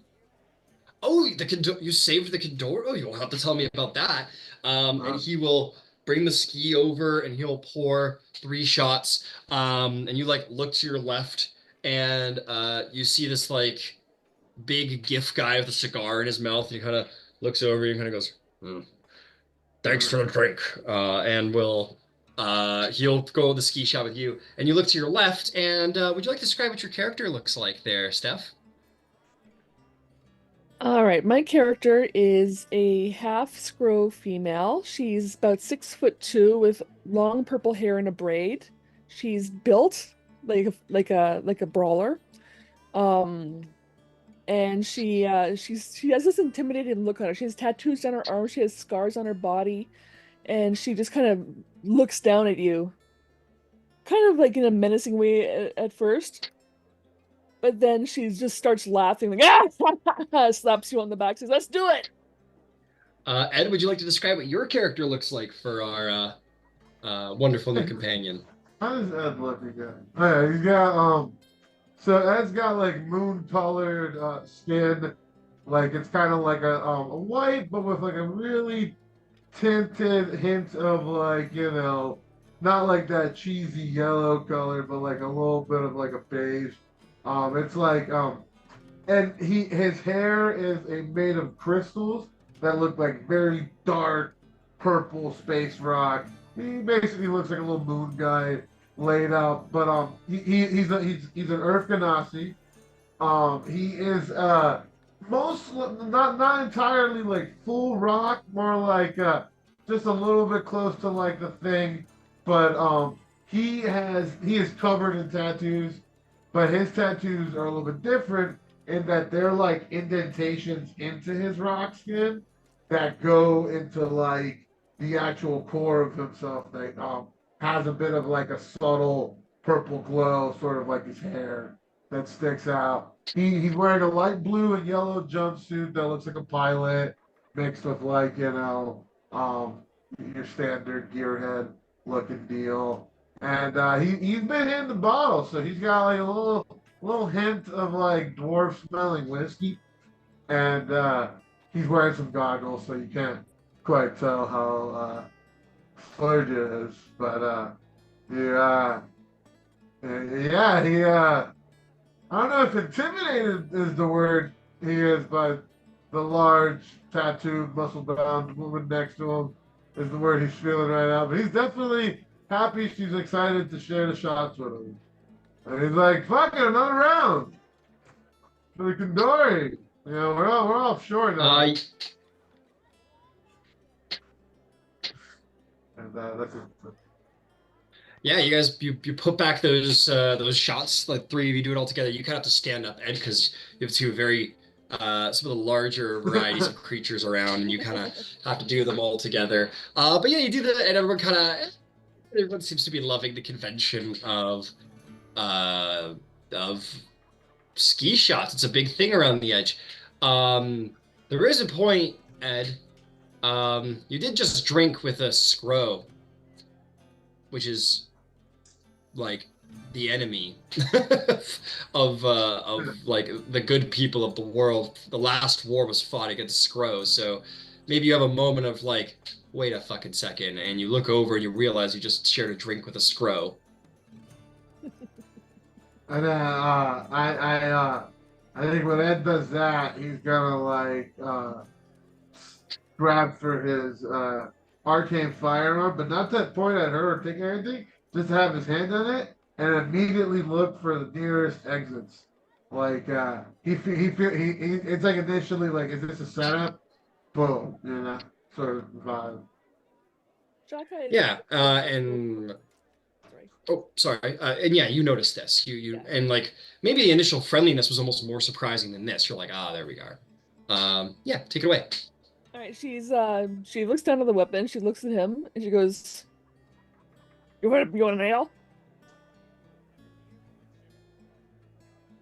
I mean, Ed's doing like a perception check. Perception check for what? Oh no, he's just like seeing if there's other scrolls. Oh, you look around the bar and sure, make a perception check. Yeah, that's fair. Go ahead. Unless you wanted to say if there's no other scrolls. And that let's is check again. 17 plus 4 for 21. 24. Yeah, you look around and you don't notice anybody. And there's a point too, is that this is now that you kind of got a really good look at this individual, they're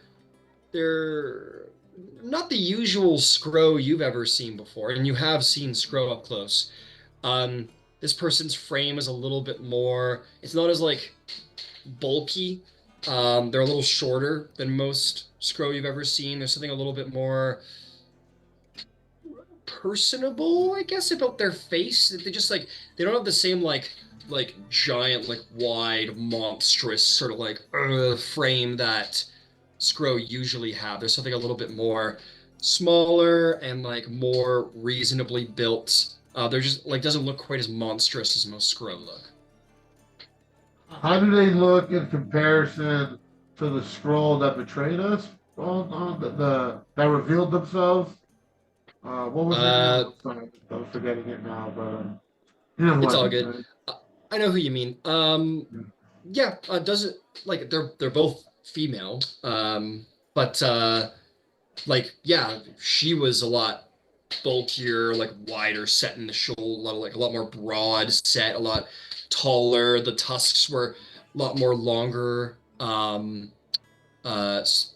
Yeah, so it is very much the difference between like an orc and a half orc.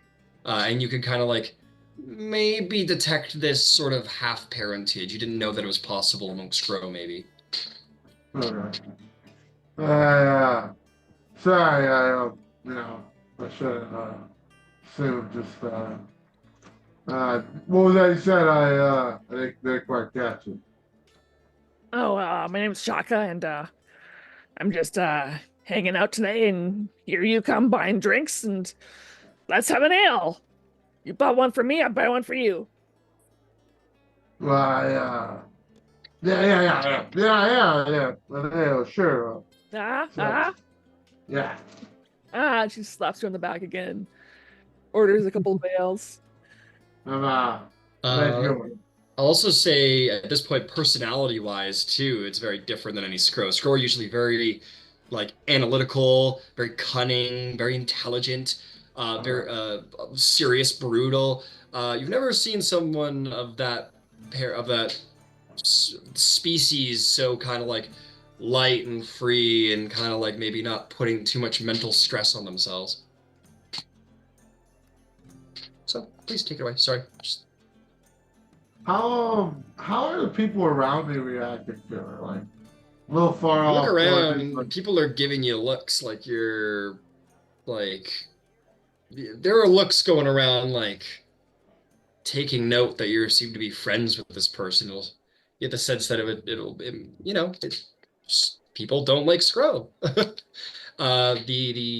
You're only a couple of months out of the war, and these are like 99% of everybody on this dock has had someone taken from them violently, or if not themselves fought Skrull. This is like, for all intents and purposes, this is like a German walking into a like an alliance bar. You know what I mean? I Or allies bar, excuse me.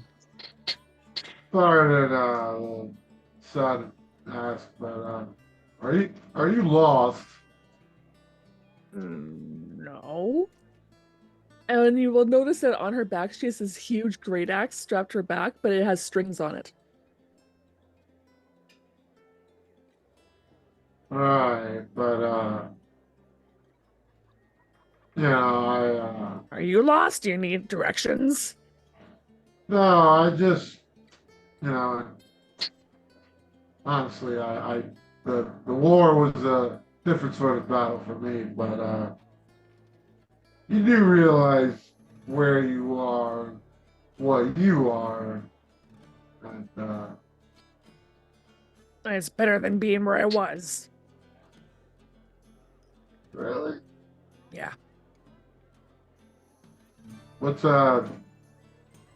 here, and Ed's gonna look for like somewhere a little like maybe there's like a little like table corner, you know, little more out of sight, out of mind, maybe near a doorway somewhere. But Yeah, he's you not find a visibly seat. he's not walking visibly like scared. Like he's like, yeah, I'm Captain Ed fucking yours, man. Look at me talking to the scroll. Like he's not for all it's like it's more like he's like fuck than like oh scared or like ashamed, right? It's Yeah, I more get like you. ah shit, I gotta be the guy to talk to him. Yeah, absolutely. No problem. And, Yeah, you guys go find a seat if you wish to go, of course. Yeah, Shaka will go. She'll order a couple more right. ales to go. Cool, cool. 4 copper an ale. Yeah. When said your name's Shaka, he says that an axe or looks like an axe, but it's got like and, Ed's gonna look it over with his little tinker inquisitive, see if it's like is it like rustically built? Is it magically built? Like what's this thing look like? Does it look like she just slapped it all together? Make a Arcana check. That is 11 plus 7 for an 18. 18. You see that there is magic within it. Yeah, without a spell, it would be difficult to tell without an actual inspection or a magical spell. It'd be hard to tell like the very steep specifics of it, but it does look like some strange combination of like a martial axe like weapon and a musical instrument. It's a very interesting from a magical item perspective. It's a very interesting combination because axes are meant for brutal work and lutes are very delicate. So the combination is unusual and the enchantment on it is certainly unique. Um, are there any like personal markings, notations, like It's is there any character to it? You know, yeah, it has notches in it. It's been used. But it's not like it's clean. so it's not like bloodstained or anything. Do you play? And she Can you play that? she'll look at you and she'll say, "Why would I have it if I couldn't play it? I thought it was more of like a statement or You want something. me to play it? I can play it." Yeah, fuck it, sure, play. All right, so Shaka will unstrap the axe and wiggle her fingers and give it a strum. And if this is okay with the DM, it's like heavy metal. Yeah, absolutely. It is a magic lute. Thus, the magic it projects is a little different. And as this half scroll hits the strings, a sound like you've never heard and comes out of this instrument. It is loud, it's dirty, it's electric, and it rattles your bones and your teeth and your ears, but you like it. Ed's like, holy shit. Yeah, I think everyone in the bar looks over, but it's not like it's sort of like a look of like what will happen next kind of thing, like that, it is a concert where they go bam, and they're like whoa, and they're like waiting for the next thing to happen, and Yeah. that's what your instrument usually does to people. She just stands there grinning like a big goof. Do you take gigs? I actually know a wedding party that might be needing some music. All right, I can do weddings. All right. I don't mean this as a brag, but I'm a captain of a crew, and we could use some, rejuvenation a little bit.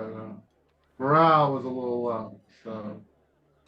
Well, if you're free, then I can walk you there. Not that you need walking, but you seem like very capable too. And she'll bend over and she'll go, "You got it. You bought me drinks. I'll play your gig." He tugs at his top collar. Yeah, let's. Thank you. That seems like a good deal. Captain Ed York. Nice to meet you, Shaka. Nice to meet you too, Ed. And Ed'll leave Ed'll leave like a 200% tip, so like 3 gold tokens to be like, man. Yeah, the Thri-kreen will be very happy about that and will happily accept a magnificent tip. Yeah. Whatever the specifics of that. That's kind of him trying to buy, like, please don't attack everyone in my crew for being scrolls. Dude, a 300% like tip is like 3 silver. You can give 3 gold if you want. That's a tremendous. That's like 30 times what you paid for drinks. Yeah, I'll leave a 3 gold tip. We need to start making big captain moves. And if this buys the influence of these people, so be it. The Thri-kreen will be very happy about that, and thank you, Captain Jordan. Welcome back, by the way. Welcome back. We'll sort of fizzle into your brain. On behalf of the crew, leave it there.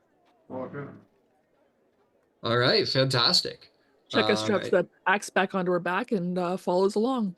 Just a little hop in her step, a spring in her step. Got it. And just so you know, they're not getting married like now in this very moment. Just as a note, they're just telling you guys they're not like, we're gonna go get married right now. We're gonna go find Elvis Presley. Have him marry us. So okay. Well, yeah. So then she said we're getting married, like we're engaged. We're getting married is what they. Okay, well, engagement party. They're partying tonight. Yeah, right? there's still an engagement party. Yeah, absolutely, absolutely. Every time my buddies announce they're getting married, we got drunk. Of course. That night, so. I just wanted to be very clear that they're not like getting hitched at this very moment. They were just declaring. Oh, that means we can build up to their wedding for like a big old fight. No, anyways. Yeah. But anyway, yeah, you. I thought that was like of kind of like a, because like I don't know, like we'll see. Like Ed's not gonna be like, let's bring this scroll for the crew, but I just pictured music with opening. Yeah, sure, absolutely. Yeah, but I expect there's probably a little powwow happening. Which brings me to all of my other friends.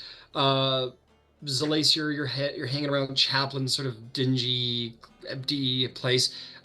Chaplin, Etherith, and Basan. What are you guys doing? It's shore leave. Where are you headed? I You would have taking been out the with ladies for drinks or something? I would have been with Zalace. I wanted to take the unless somebody stops me. I wanted to take the AP units back to the bar, the club. Um, Sure. and there's probably something I do think you're right. We did spend some time kind of cleaning it up and getting it remodeled a little bit, but there's probably some stuff they can do there yet, even if it's just moving some stuff around or general dusting or whatever. But rather than leaving them on the ship, I'll take them with me. And I guess Zalace and I will probably just kind of be hanging out at the at least checking in at the club for a few minutes until we get bored with the nothingness that there is to do there and try and find the rest of the crew. Okay. No problem. So Zalace, you go walking down the street with Chaplin, and there is a small contingent of six Warforged walking like almost synchronized behind you guys in a straight line like lost ducklings. Save Unit 1, who stayed up all night guarding your door and is still at like 2 HP. Oh no, it's been days since that. Never mind. He's all fixed up. And yeah, the six of them just kind of behind you guys, and yeah, you head into the club, and the door it's empty. What do you want? What do you want them to do? Oh, also we have to work on our doing our dance number on the actual stage. We did it on the deck, but that's tricky. So we got to work on the stage direction now. Absolutely. They do question. We'll say Unit 1 usually speaks for the rest of the units and says, "If I might inquire, what is the purpose of this combat routine?" Oh, this. Oh, I'm sorry. This is not a combat routine, really. This is it's more for entertainment. So, all right, let's think of it in terms of combat. Um, if you have an army, for instance, a number of troops or whatever, as you could tell on board the ship, maybe, I don't know if you could pick up on these types of things, but maybe as you can tell aboard the ship, tensions get a little bit high. People are tired, they're sore, there's been some aggression and some violence. People need a chance to unwind and to enjoy themselves. And so this is our way of contributing to that. Just like I was helping to fix the ship as we were on our way back to port. This is our place where we help to fix people's minds and attitudes and give them a chance to kind of breathe deep and heal in a different way. It sort of just like looks at you and says, "What is tired?" Oh, right, tired. And so he takes a little piece of he looks for like a little wedge of wood or I don't imagine that they have cardboard, but some more pliable substance or whatever. Sure. But just like a little wedge, and kind of jams it in one of the joints, and he says, all right, now try to move that. And you see how when you move it, like it doesn't move quite as easily. Well, for biological beings, that's kind of what their whole body starts to feel like if they operate too long without taking some downtime. So, for instance, every day. Yes, maintenance, exactly. Understood. And flesh creatures require entertainment for maintenance. It helps. They have trouble entering their maintenance states on their own.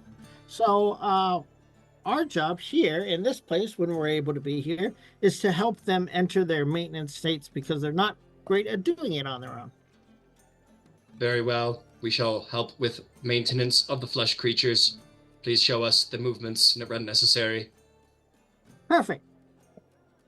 And they'll get back They will to go back the into their routine. dance routine, like they're robotic, like dancing through the air, pirouetting and such, and like. But again, it's very robotic. It's very passionless. We're It's just doing very the cool. robot dance.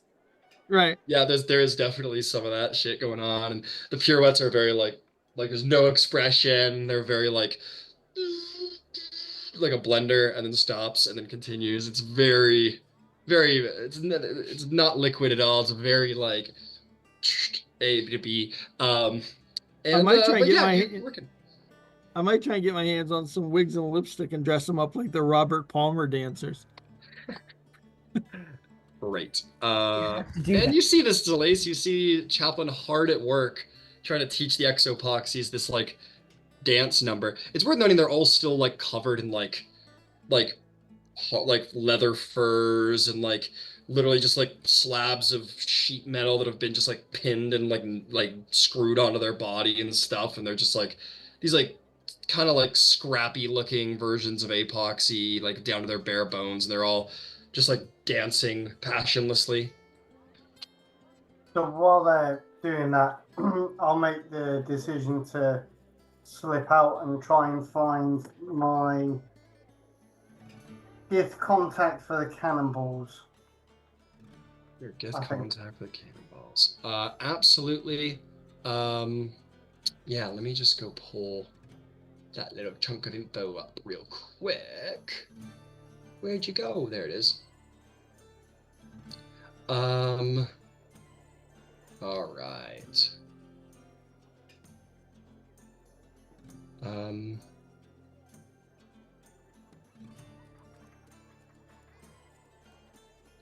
Give me a moment. Let's see here.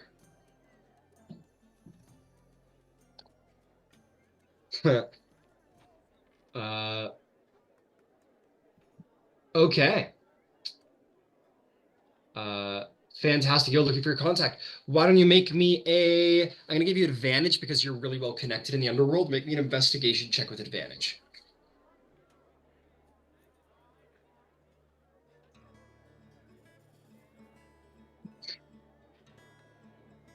Okay, 25.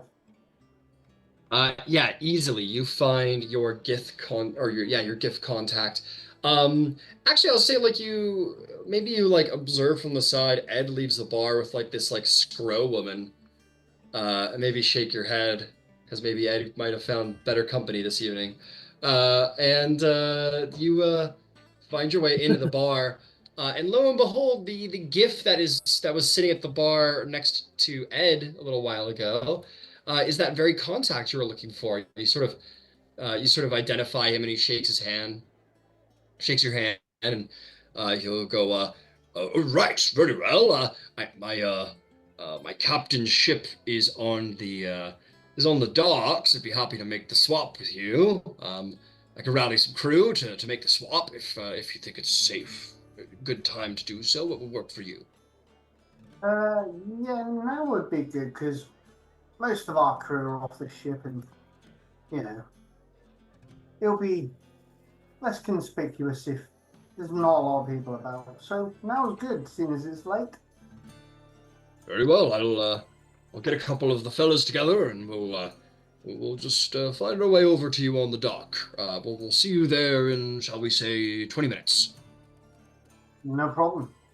Very well. Hop down and run off down to the ship. All right. And you two both depart. You run down to the ship.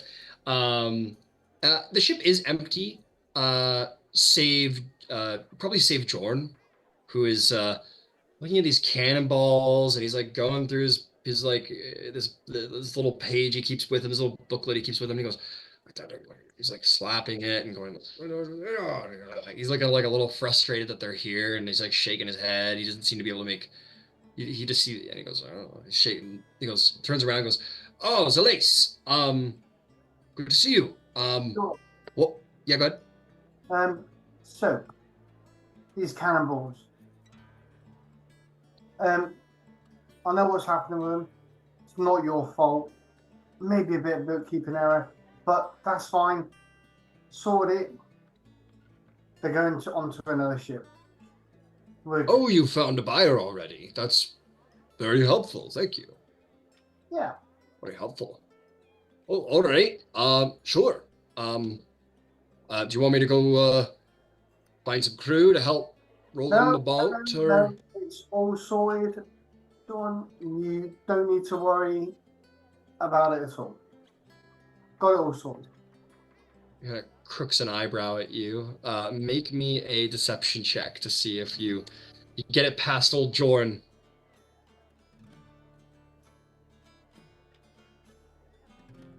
15. 15. Crooks an eyebrow at you, and he kind of goes, "All right, fine. I've got enough to do, so I'll just leave you to it then. Um, have a good one." And he'll wander, and he'll kind of like wander down the dock to see him put one of the spinal fluid barrels over his shoulder, and he goes like walking into town to sell it. And sure enough, I'll tell you what. I want you to make me a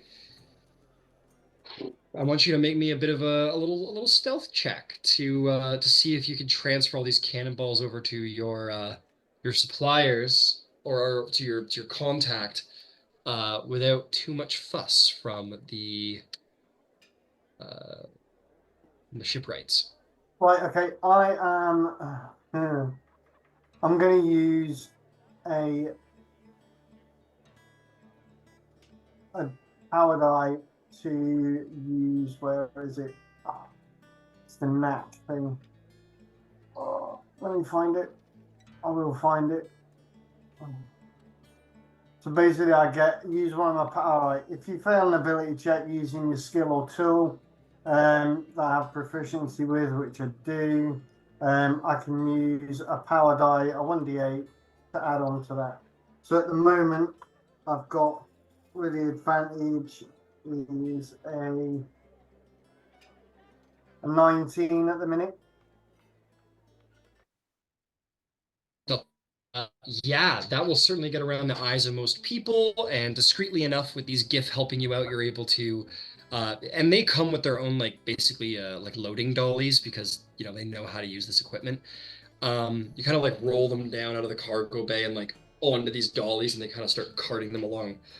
And he'll go, "All right, well, thank you very much. The agreed upon price." And he is going to nod at one of his fellows who comes over with a chest and kind of puts it at your feet. And there will be the correct amount of gold within 2,500 gold pieces. Okay.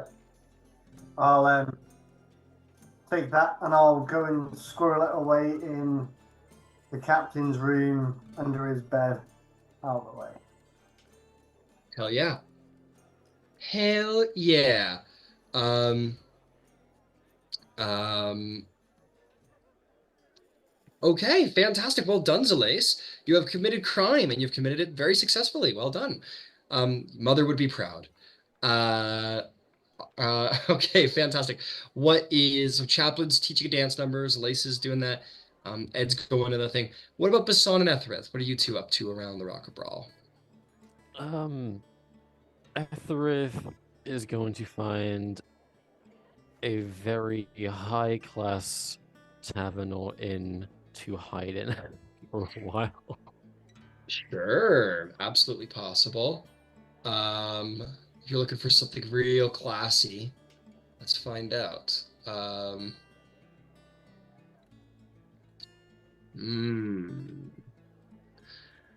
For those feeling fancy, or for whom fanciness is a way of life, the Man of War is the tavern and restaurant for you. Its view overlooks the Lake of Brawl up in the High District and is the finest restaurant and inn in all the city. There's a strict dress code, and you are not permitted to carry weapons within. Would you like to go purchase an outfit and stash your weapons somewhere before you go? Yes, that sounds perfect. All right, you will need fine clothing for this, which I believe is, my brain is correct. I believe those go for 15 gold a pop, an outfit, That's minimum. fine. Okay. And where would you stash your staff and whatnot? I'd put them on the ship, which I'm gonna regret later. You could always purchase a room to stay in at the Man of War and then stash your particulars upstairs. That would work too. How much is the room? The room, as this will indeed be considered an aristocratic. Give me a second. Not as equipped as usual. I don't have my books, but I'm all over it. Let's see here. Work, work, work, work, work. Okay, here it is. Come on now. Ah, it's taking goddamn. I am so sorry. This is taking forever. Okay, where are you? Here we are.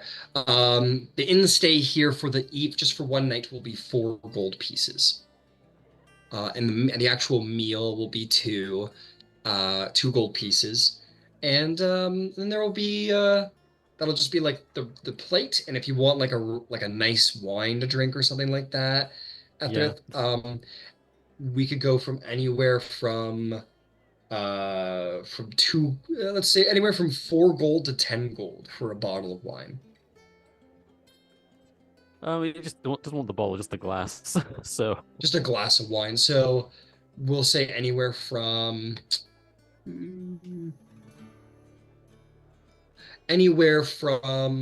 2 silver to 2 gold for a single glass, depending on the quality. oh, the 2 gold glass for sure.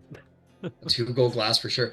You are going to be you're going to be given a what are we gonna call it? Um, they're gonna call it a spiced red scale wine. And they claim that each of these bottles they're made and they're made out of like the finest grapes from a winemaking colony. They also claim that every bottle has a single drop of red dragon blood in it, which gives it a little bit of a zing off the end. And indeed, it does. It is a bit of a dry wine. You can taste like some notes of cherry and blackberry, and then there's just that little sort of zip off of the end, and there's something kind of like sits on the tongue, like just like for a moment, it feels like your tongue could, I don't know, just it feels similar to your own breath weapon, but fiery. And it's just for a moment. It's nothing painful. It's just a little, almost like a little spice zing that only hits for like 2 or 3 seconds in the aftertaste. Hmm. And it's a very fine wine and is a very interesting flavor profile. As I am dining, I guess, I want to look around. Absolutely. You look around. Oh, goodness me, putting me through my paces. That's okay. We like that. Let's see. You look around. What are you looking for specifically? People of interest, I imagine? Yeah, just scoping out the joint. Who's here? Okay, I've got some people for you. I got some people. Uh, I want you to make me. Hmm.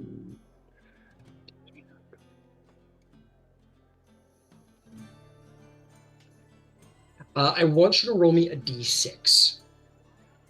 Can do. That is a 1. A 1. You see a 1. You sort of like look off in the corner. You look at like the hot seat around here, like the person who seems to be at the nicest table, most centrally placed. Um, has a number of people sort of attending this individual, not attending, but like, dinner guests and whatnot. But this person sits like sort of at the head of the table, clearly the most important person. Whenever the waiters come over to talk to this individual, they speak to him and ask him first. Whenever there's a taste testing. He is the one to taste the wine first. He's very much the person of prominence here and probably the most important person in the tavern, quite clearly. You see uh, this older human gentleman. He isn't dressed in like wizard's robes or anything. He's actually dressed very finely as well, almost in like a somewhere between like very fine noble robes and like a suit. It's a little bit of a combo of the two. Um, he does have like a white beard that kind of like comes to about chest height, very well groomed. White hair that's sort of that is very nicely tied back into like a upper, just sort of like a Geralt of Rivia style kind of hairdo, but it's very nice. It's very elegant. It's not like tight. It's a little nicer, a little looser. And he's got this like stereotypical sort of like older wizard look to him, but he's dressed very finely and definitely sits here with a level of prominence. You get the sense that this person is an important person on the Rock of Brawl. Very important indeed. Is he obviously he's got people like attentive? Is he dining alone, or has he got like people like with him? He's got some guests with him. He's definitely not alone. You get the sense that he's here more on pleasure than business. Um, Perhaps it might be a little of both, but it certainly seems to be a group of individuals that he enjoys the company of. Shit. Various sort of older, some are a little more middle age. There's no one there of particular youth. Maybe a couple of women who might be like the wives of some of the people there. And but yeah, just kind of carousing, it seems.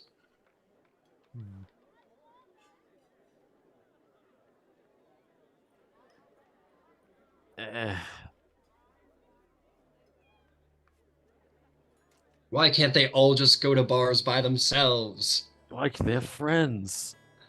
That's Do you just want to like? rude. Were you hoping to like wait for an opportunity, perhaps? Yeah, I would an opportunity to speak to them alone. Uh, I will say that there was a point in the meal where he sort of stands up and kind of like dabs his lips with his napkin, and seems to head to the privy. I mean, that is what happens at dinner parties, I guess. There's your window, buddy. Jeez. Trying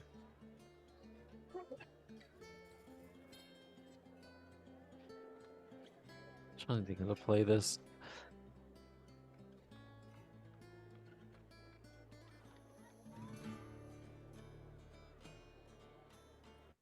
Nah, you know what? I'm just gonna leave. Okay. I'll head to my room for the day and just enjoy the I don't know, nice lodging. Very, very good. Um, got it. One second.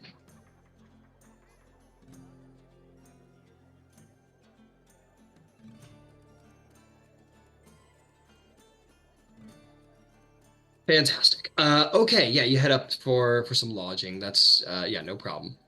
Uh, okay. Um, what about Basan? We have not heard anything from Basan. What are you doing, my friend? Shopping. Shopping. Fantastic. You made a little money. Might as well do some shopping. Where are you going? I would like to find an instructive manual on art and maybe on tattooing and maybe picking up some tattooing supplies.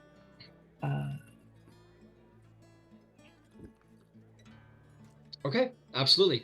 And Let's also, see. I want to check into passage to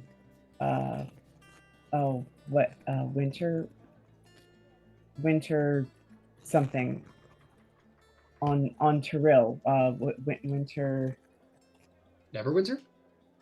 Is that where we were? No, we weren't in Neverwinter. Were we in Neverwinter? You're in Waterdeep. We were in Waterdeep. Waterdeep. Yeah. Thank you. All right. Spent a lot of time Waterdeep.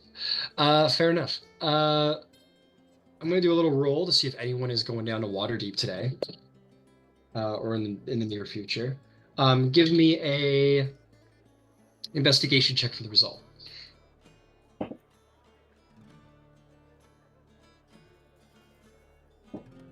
Believe that is going to be a 15. Let me check real quick.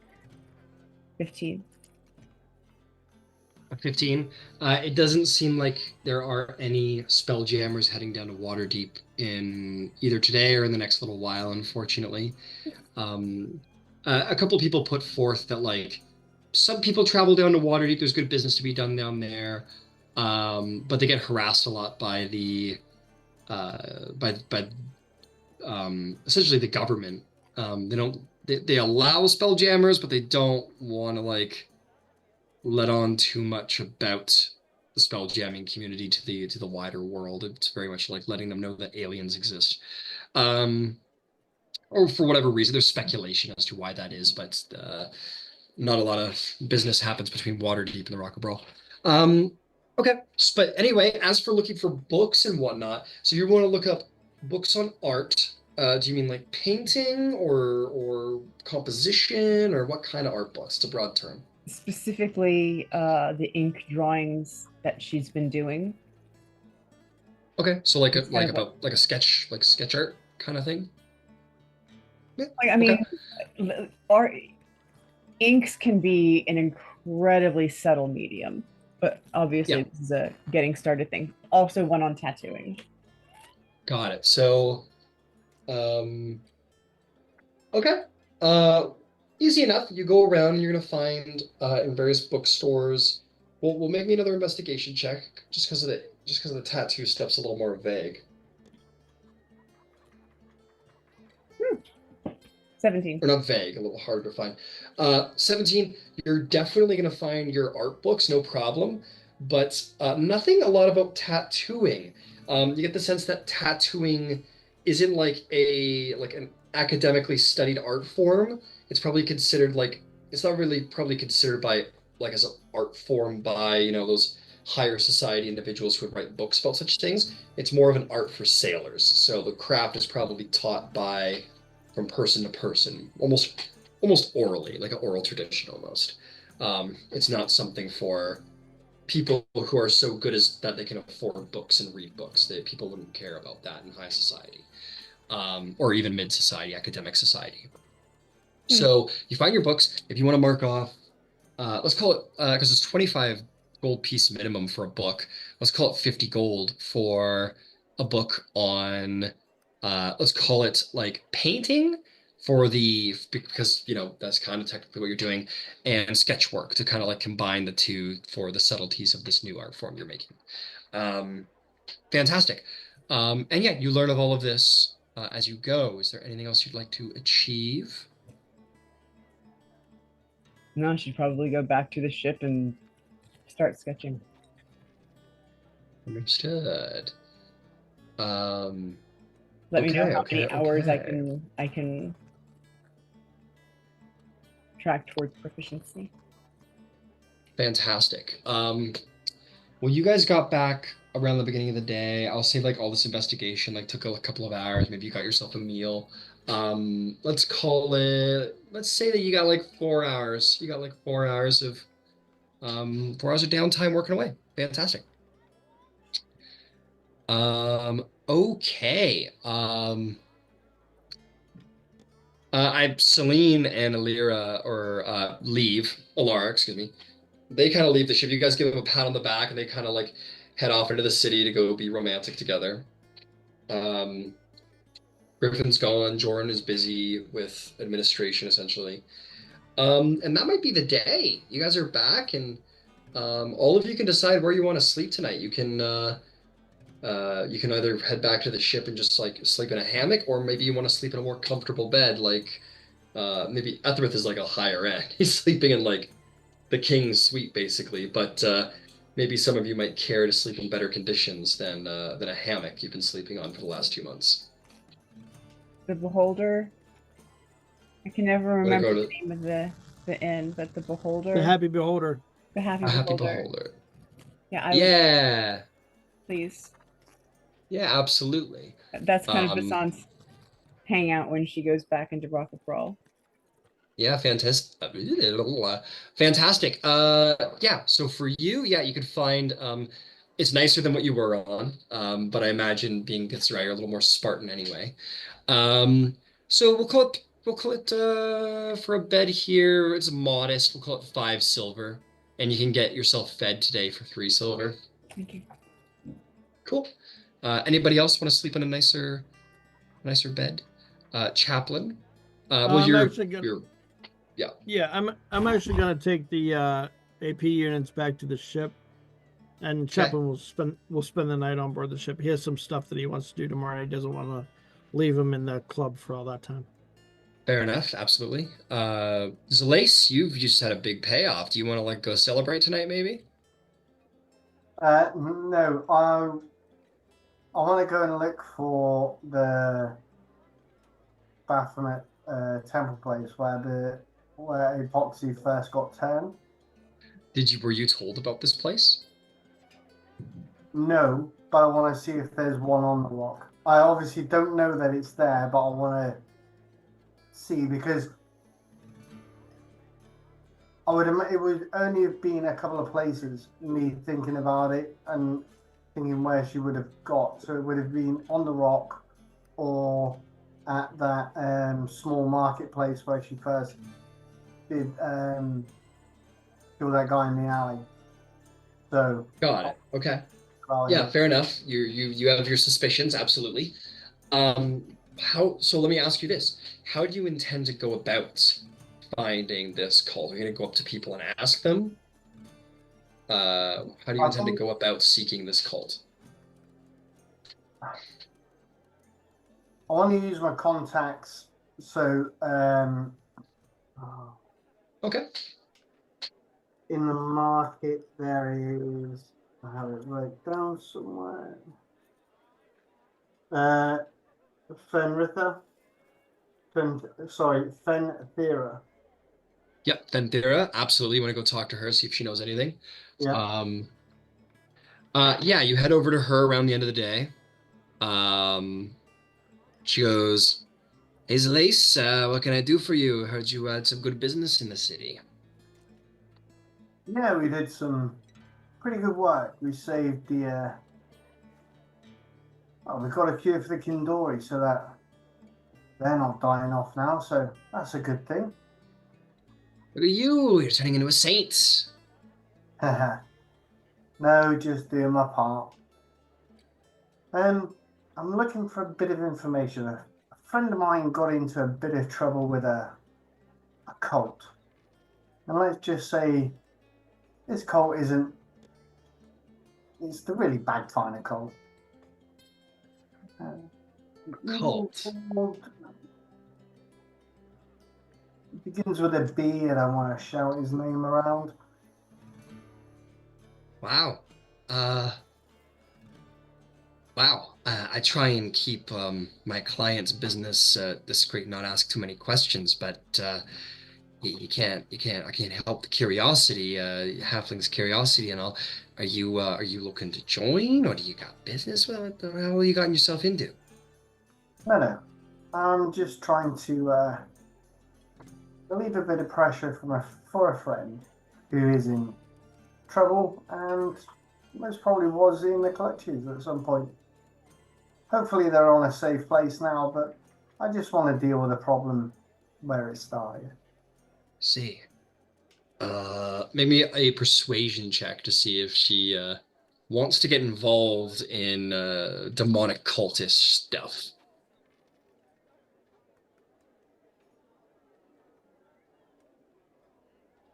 14, 15 for persuasion.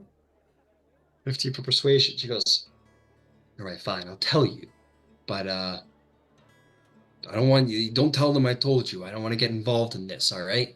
No, your name will not pass my lips. All right, that's good. I guess it doesn't. I was supposed to look up the name of the foreman, but I forgot that the epoxy murdered the foreman. So she'll say to you, she'll kind of like take you around back, kind of just to make sure there's no words shared, because thieves can only relay so much. She's gonna say, Yeah, they're around here. There's I don't know much, but I do know that there's it's probably yeah. Says there's this one worker in the halfling community who apparently is a little involved and got into some trouble with them, and we managed to get them out, and we kind of trying to keep our distance from them, the community. Um, uh, you're gonna want to go talk to he could tell you more, but keep it discreet. You don't want his family finding out you're talking to him about this. He's a halfling teenager kid. His name is Casper. He apparently got mixed up with them. He's cleaned up his act and all, but you might know a little more. You know where this Casper is at the moment? Yeah, he works moving crates on the dock.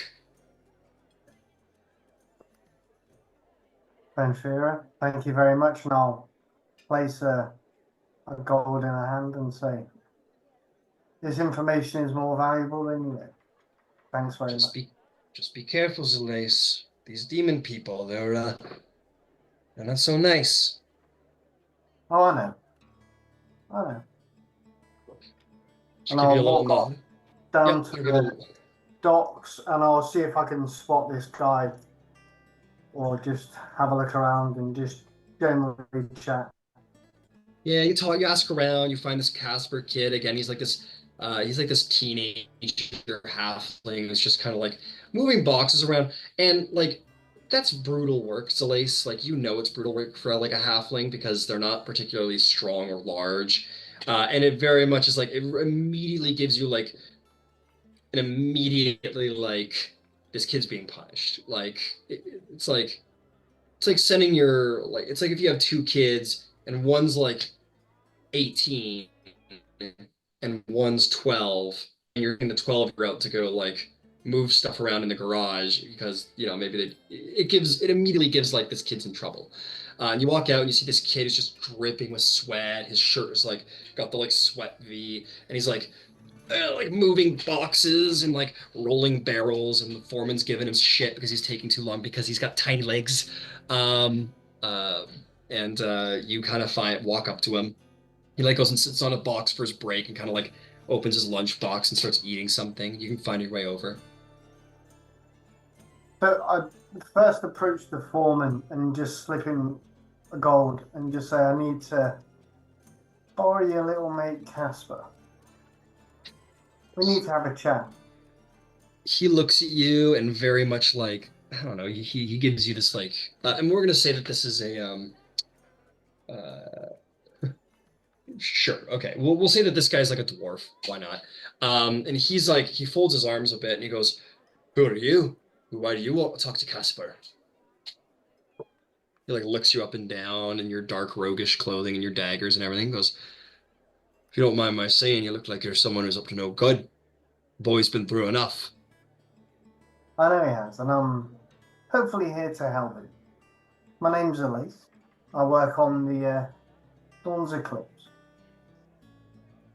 But I've come to find out that some of my kin, the halflings, were involved in something that they shouldn't be. And I just need to talk to Casper regarding a little bit of that to try and help him out. And a friend of mine that was caught up. He says, "You're Dawn's Eclipse, are you?" Yes. He points to himself. He says, "Dolorous Axebeard." Aha! Related to Joy. Same clan. He's a good man. If you're on a crew with him, suppose you're worth trusting. All right, go on then. Just go off you go then. And he goes, "Casper, take a break. Someone's got to talk to you."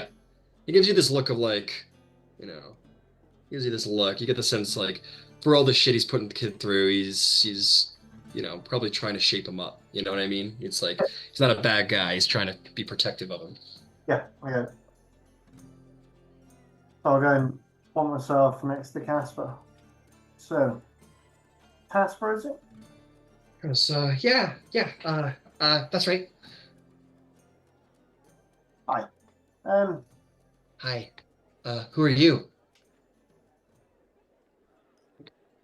my name is Dave, and that's all you need to know for the moment. But Okay. I need some information from you. Okay. I seem to understand that, and I'll say,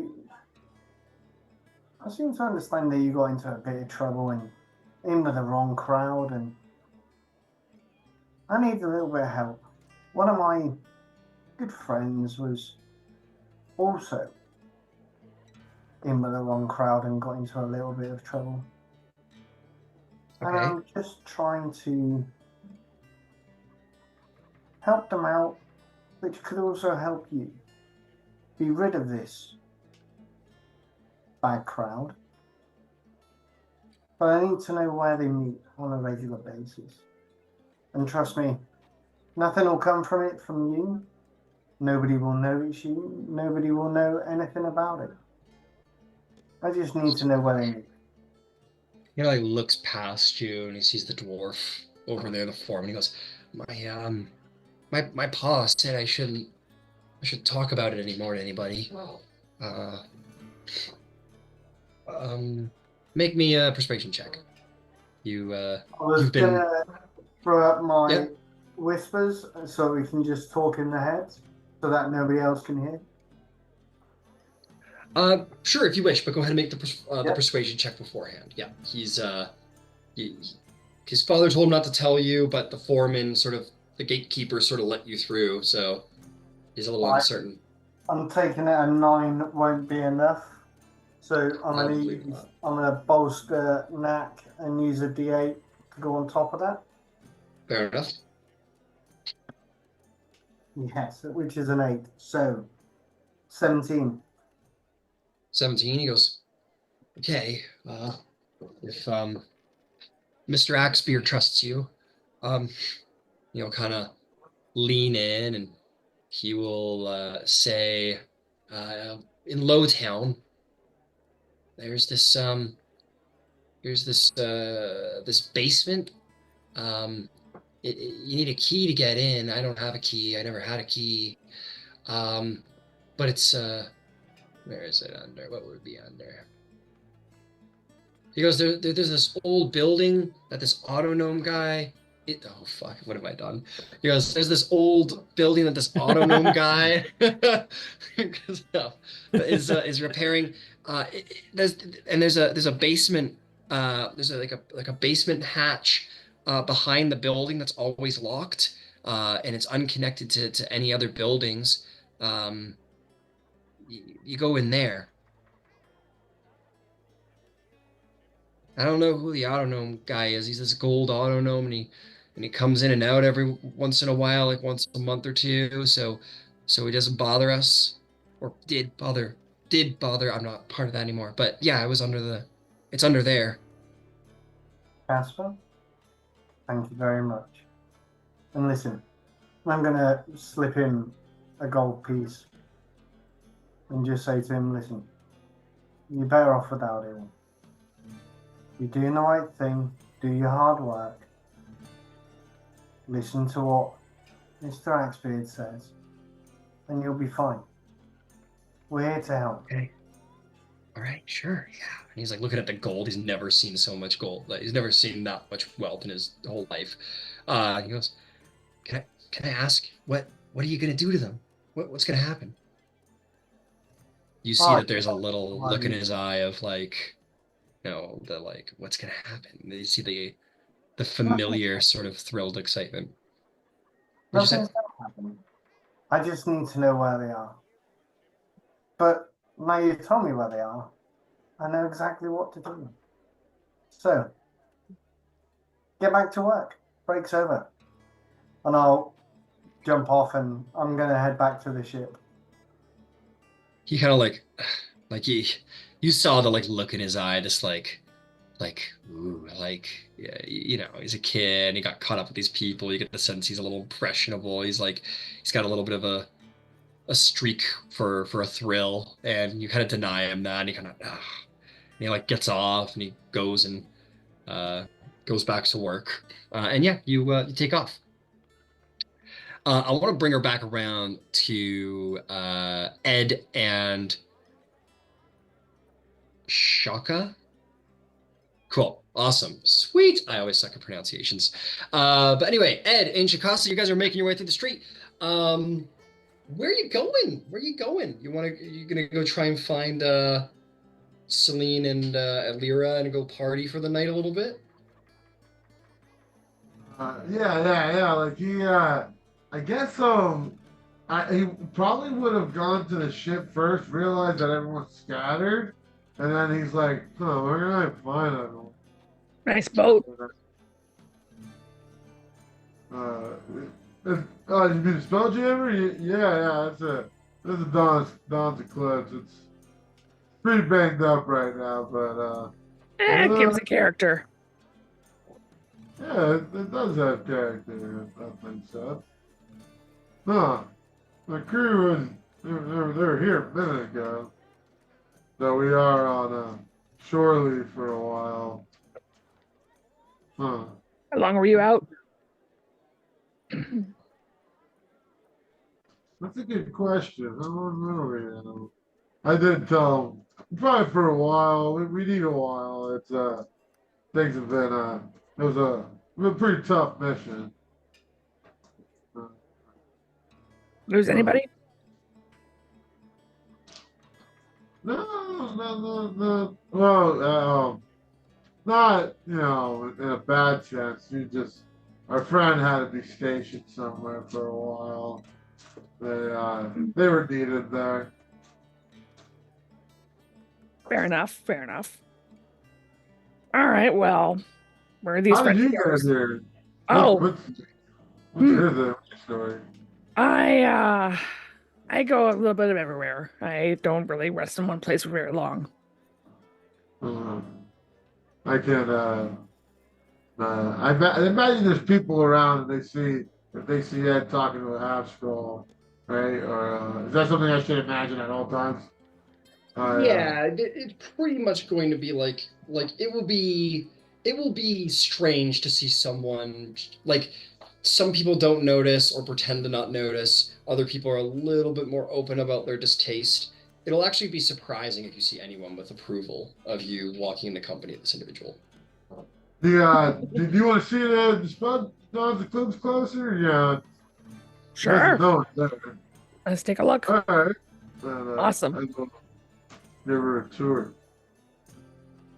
All right, and she'll just be looking around up and down, not like in an analytic, strategic kind of way, but in a hey, this is kind of cool kind of way. There should be about like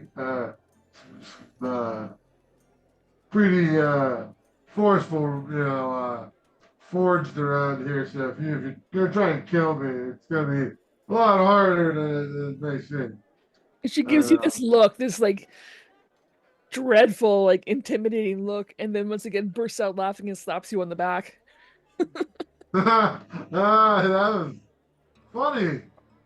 Yeah. You Funny, right? sure. There you go. If you here we usually all congregate around here. We've we had a lot of animals for a while. So if you see anything kind of gross, it's not our usual stay. We're for Druid, and he had like 88 chipmunks. I've been in worse places. It's okay. Yeah, me too.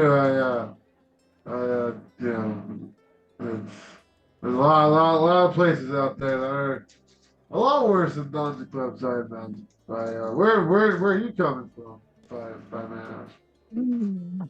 Prison. Come again?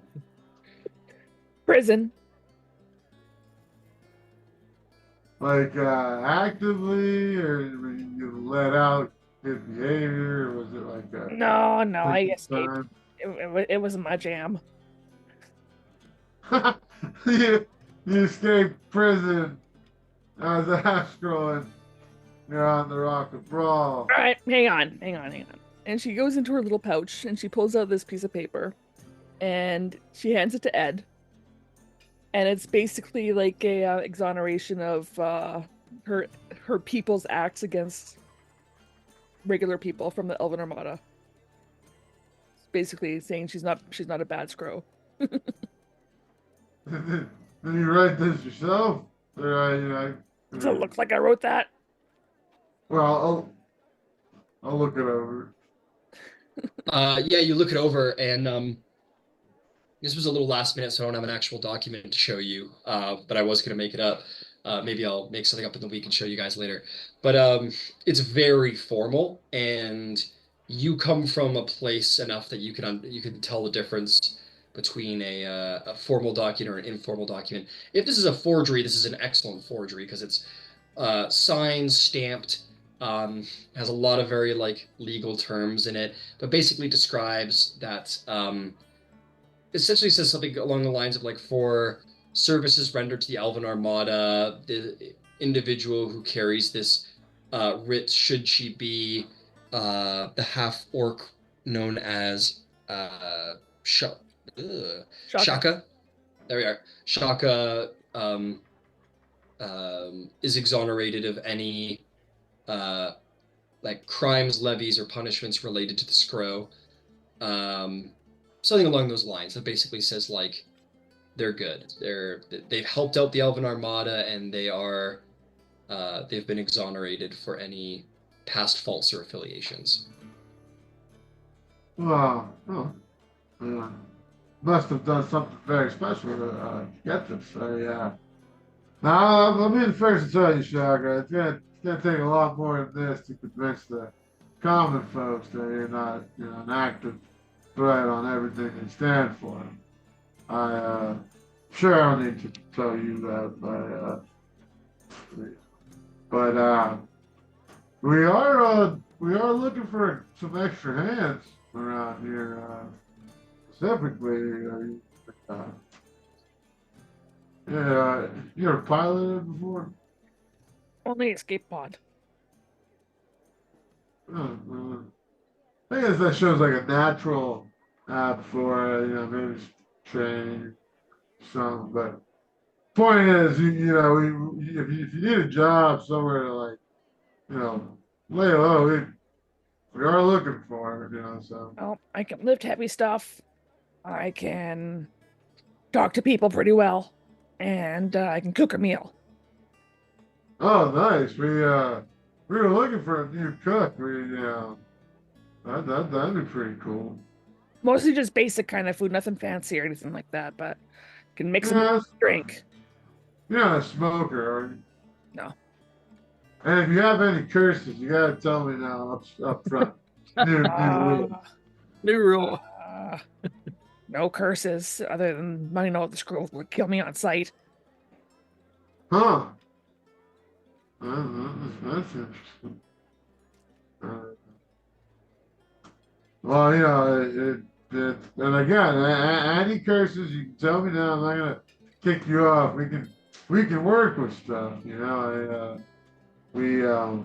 but in any case, you're hired. I can show you the kitchen. So just gonna take the paper away from you, just tap tap tap tap tap tap. I need yeah, there you go. I'm sorry about that. You should probably keep that something safe. It's always on my person.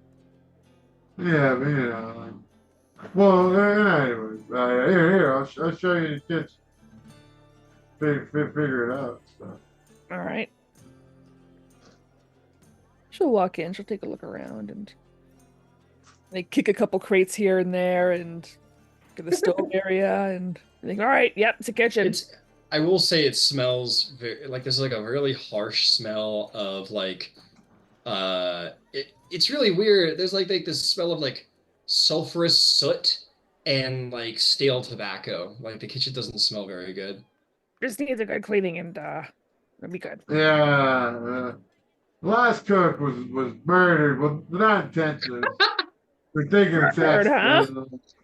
No, it was, she ended up being smoking kills, and she ended up dying, not intentionally so, and but she um in her time here, She's she kind of giving had you this developed. kind of look like uh-huh.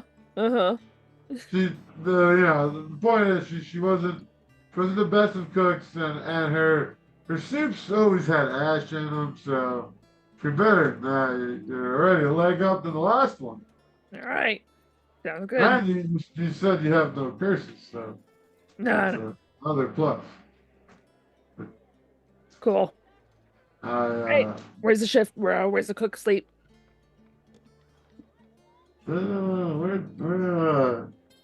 huh? Let me see. I think there was where was her spot here? You could usually smell where she was. Oh, that's There, fucking lovely. I'll sniff it out. This is the crew's quarters, it's not. There's a chance we might be getting a new ship, so don't get too attached too fast. But Hey, just we'll, give me we'll, a we'll figure hammock to things sleep out. in, and I'll be good. Wait, do you need like somewhere to sleep like tonight? Like, do you No, have I'm any renting a plans? room. I'm renting a room. Oh, okay. So yeah, don't worry about it. All my stuff is back. We're not gonna leave the Rock and Bra for a while. So. All You can right. come stay in my room, the captain's quarters, man. Whatever you want. uh, Nobody else is on the ship. They're all out for the night. so yeah, and where'd you learn to play? Taught myself a little bit. Went to Bard's College for a little bit too, but this is something special. Did did, did you go to Bard's College in prison? No, after prison. Ah, that's nice of him, right? My dad taught me everything I know. A good hand with some tools, Nice. Yeah, it's yeah, it's just me and Shirley usually. She pats the axe. Shirley. Yeah, Shirley. Huh. Doesn't really look like a Shirley. Oh, what does that look like? Uh, it just feels like it's needs something with a little bit more edge, like that. Oh, I don't know. I figure if I hit it, it'll surely hurt. Oh, that's funny. Yeah, you want a drink? I've been doing a lot of that lately. I'll never say no to a drink. Yeah, and there's some stuff here, my quartermaster. There's only like a little bit of it left, but not for 2 more glasses. So that'll go set that up. And she'll walk around the kitchen one more time and just kind of do the finger along the tabletop test and be like, Other than that, other than the kitchen, the rest of the ship is fairly clean. Like Yeah. It seems that whoever the quartermaster around here is seems to keep a tight ship, and the captain himself perhaps keeps a tight ship. Yeah. But she's like, the cigarette ashes and stuff is what she's like picking up with her finger. Do you like goats, by the way? There's a chaplain who you'll like chaplain. I think. Did you just say goat? Yeah, good multiple. They usually come in pairs. Okay. And yeah, they'll be bouncing around the ship every so often. And I can see you and Chaplin starting a band together or something. I think Chaplin's musical. You'll see when you see them. Yeah, he's whimsical. I can tell you that much. But here you go. Here's your glass. That'll sit back down. Cheers. To no more prison. No more prison. Blunk. I've been held captive a few times. Not fun, eh? No, honestly, it's never. Service sucks, man. Service sucks. It never really was more of a service, though. I suppose it is in a way. But No, I mean the service when you're in prison sucks. oh, I get it. is not as funny when you have to explain it. Nah, usually they my captors wanted to skin me alive, use me as a map. But Ah, for ew. no specific reason, you shouldn't worry about that. All right. But so yeah, different story. But luckily no one's helped me for long. You I know, gotta make sure nobody else gets their hands on you. yeah, I'm I'm really really hard to get to sometimes. But the crew they've been really good at keeping me alive, which is Oh, you need a bodyguard? I got your back. Slap. yeah, I might have some competition for that, but more the merrier, I say. All And, right. that's we now there's something I should probably warn you about our crew. I don't think Ether was much. Zalace is a kind of a people person, but Basan, well, we have a crew member who I very much trust and respect, who was very attached to our first captain who was beheaded brutally Oh, wonderful. and betrayed by a scroll. So Mm. you can imagine there's some open wounds there that your appearance, while not not a bad appearance by any means, it's it's gonna be one that's very triggering. So No, I get it all the time. yeah, but that's part of our crew, and like I Yeah. said, you know, and Well, that sure. said, if we're the Dons and Cliffs, we're a crew for not for everyone, but we give everyone a fair shot. Well, I've been hanging out with you this long and haven't killed you yet, so that's gotta say something about me. Yeah, that is true. You are right. Again, I'm sure you've dealt with it a lot, but just preambles and whatnot. But welcome aboard, Shaka. I'm gonna, if you don't find this rudely, actually, no. Practice good behaviors and not hide behind work for one night. So here's to more drinking. Nice drink. All right, you two go to drinking and have a good night of drinking. And yeah, we'll steer away from that. Is there anything else anyone else would like to do this evening before getting a long rest? Yes, Chaplain. Yeah, I want to get back to the ship and meet these Ah, people. fair enough. I'm gonna hit Bazan real quick. Bazan, yeah, same thing.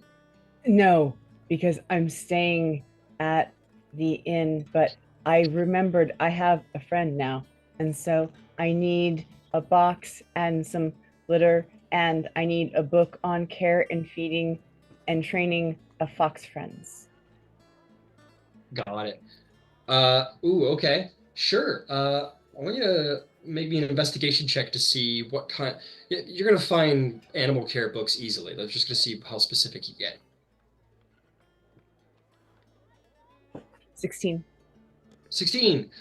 Um, you definitely don't find a book about how to maintain foxes as like a house pet basically, but you do find one book that is about like like having a ship animal and a ship pet and how best to, and it's mostly meant to be like about cats really, for like catching mice and stuff like that, how to train them to catch mice and be like a hard worker on the ship essentially, but also keep them fed and whatever. So you find this book that like is kind of more meant to steer towards cats, but you expect will largely suit your needs.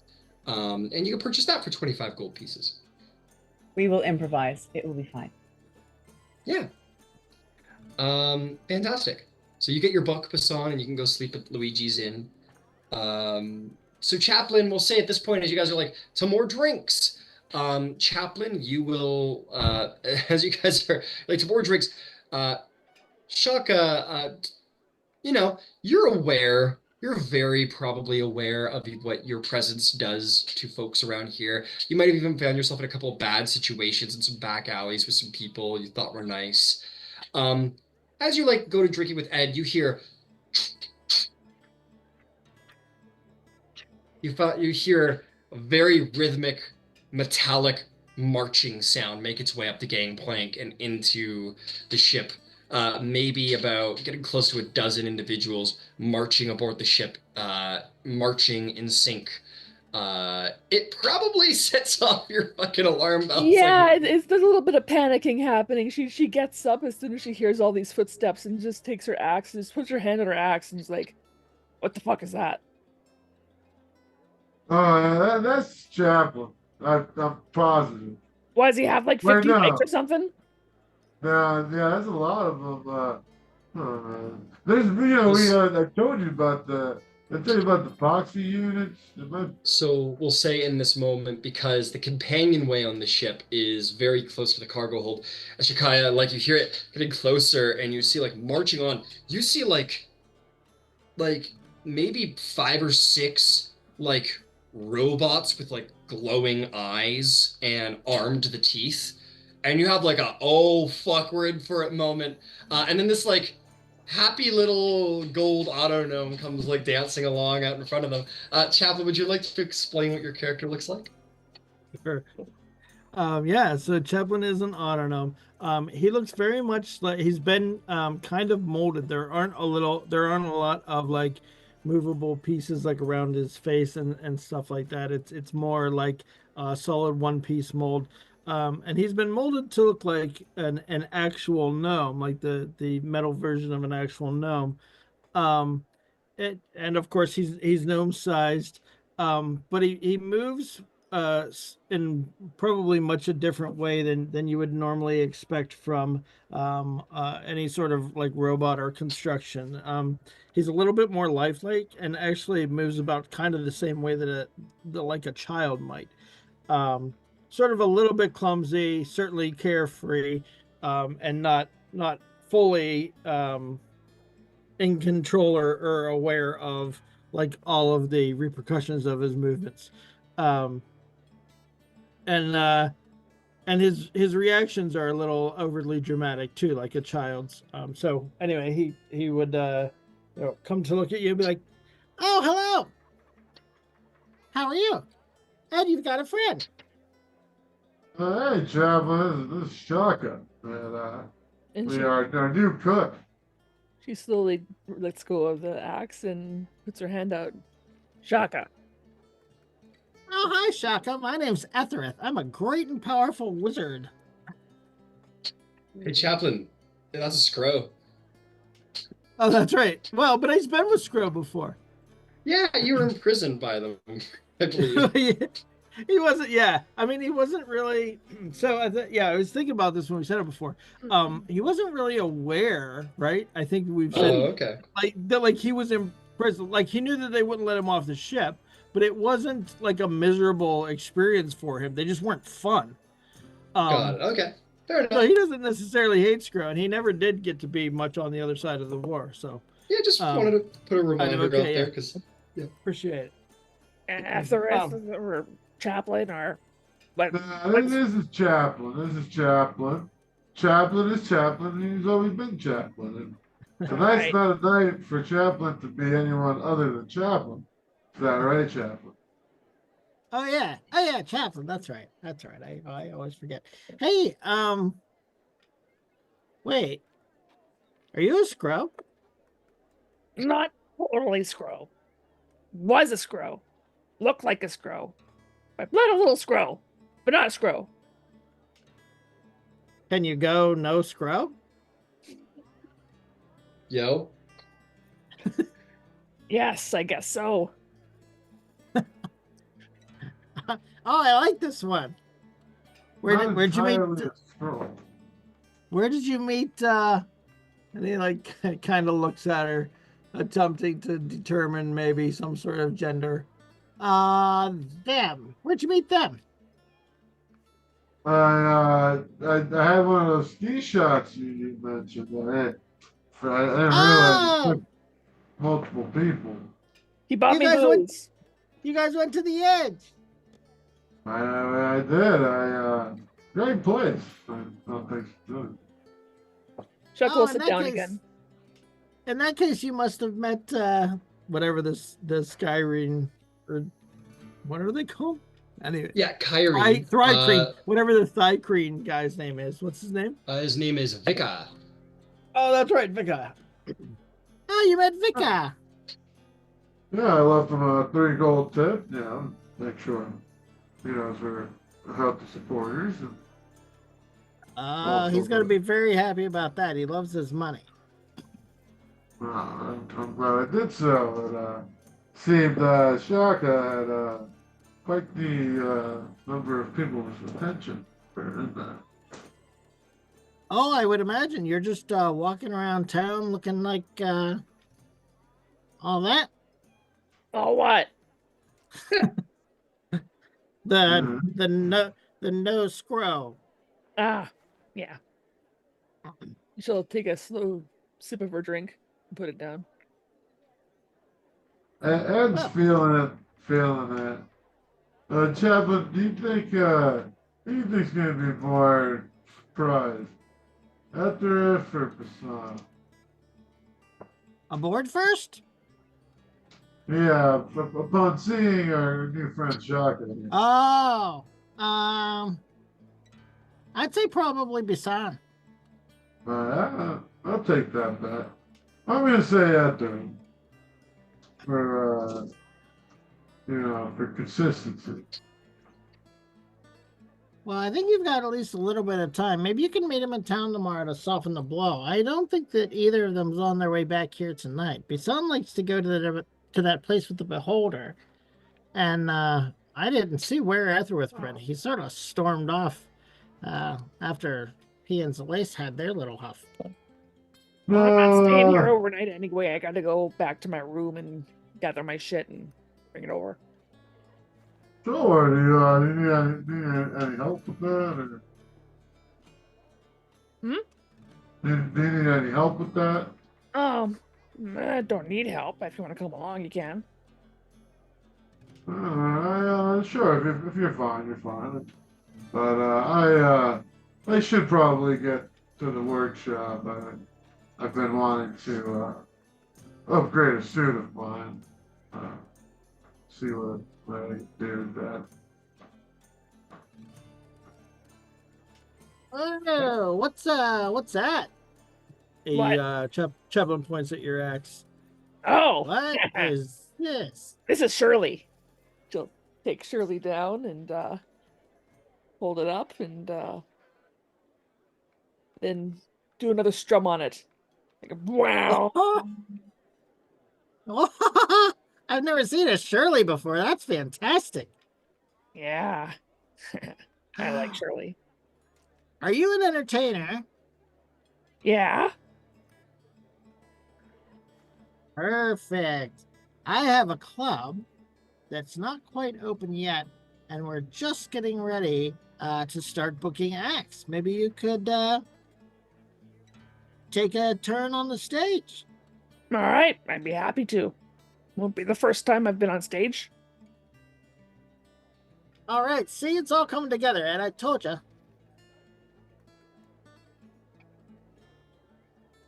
Okay.